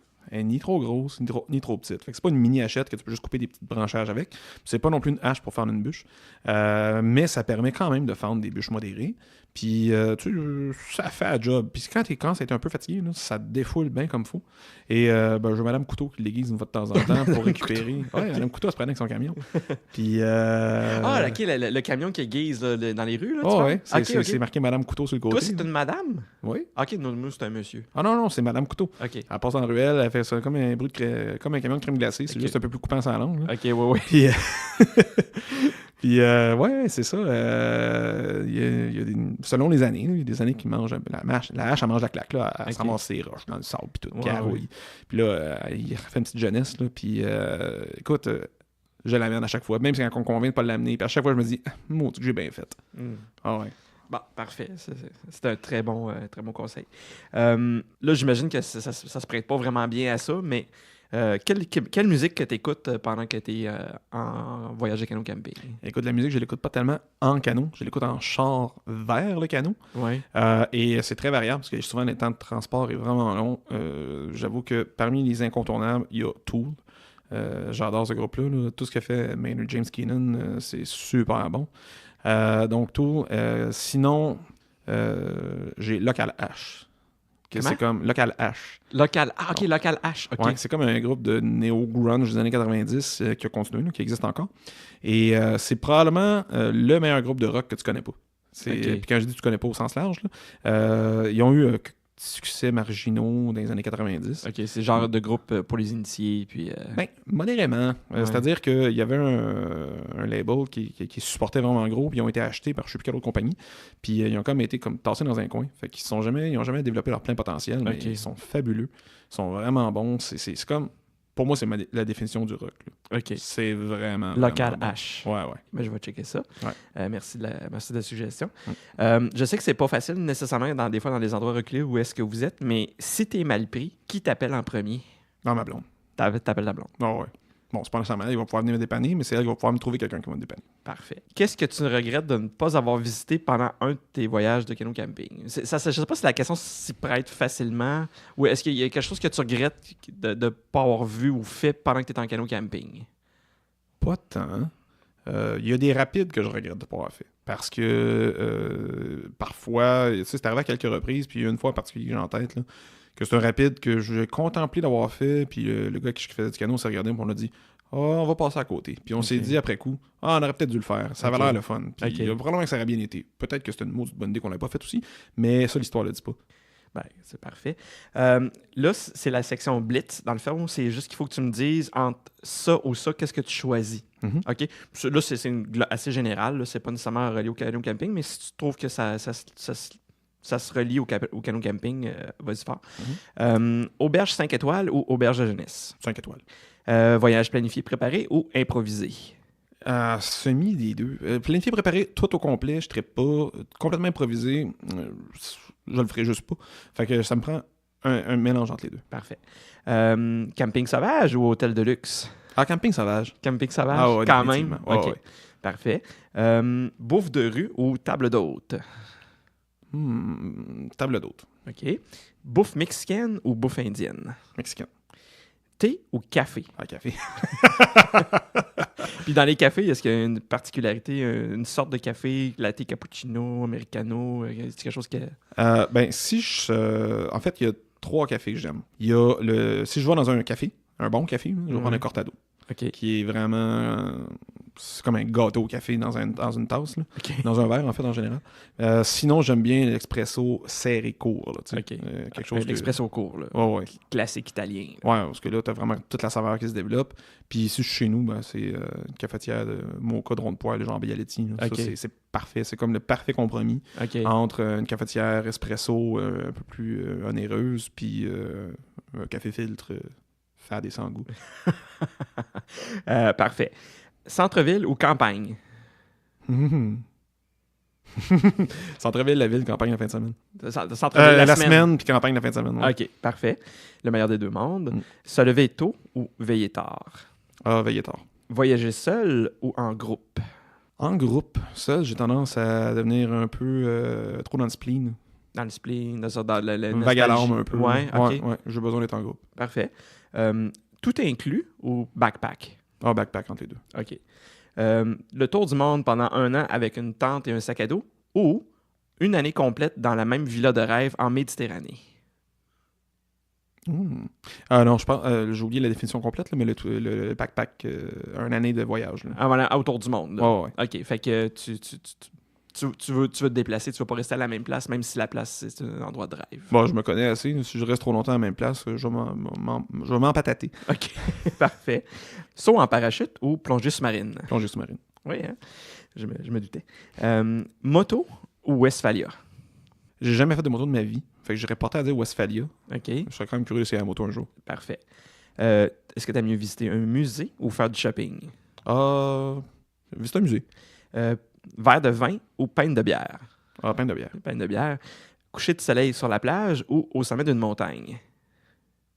Hey boy. Je te dirais au sommet d'une montagne, sauf que le problème, c'est qu'il faut que tu te rendes. Puis mon cardio était un peu poche. Fait qu'on va dire coucher de soleil sur la plage. Mais si t'avais le choix, là. Mon sommet de Mettons, montagne. il y a des sommets de montagne que tu peux vraiment stationner avec une voiture. Là. Ouais, sommet de montagne. OK, parfait. Ouais, c'est plus beau. Si t'as le choix, là, est-ce que tu te loues une voiture en voyage ou peu importe, ou tu prends le train ou l'autobus? Ah, le train ou le bus? Le train ou le bus. OK, parfait. Mais une fois de temps en temps, il faut louer une voiture, surtout chauffer manuel.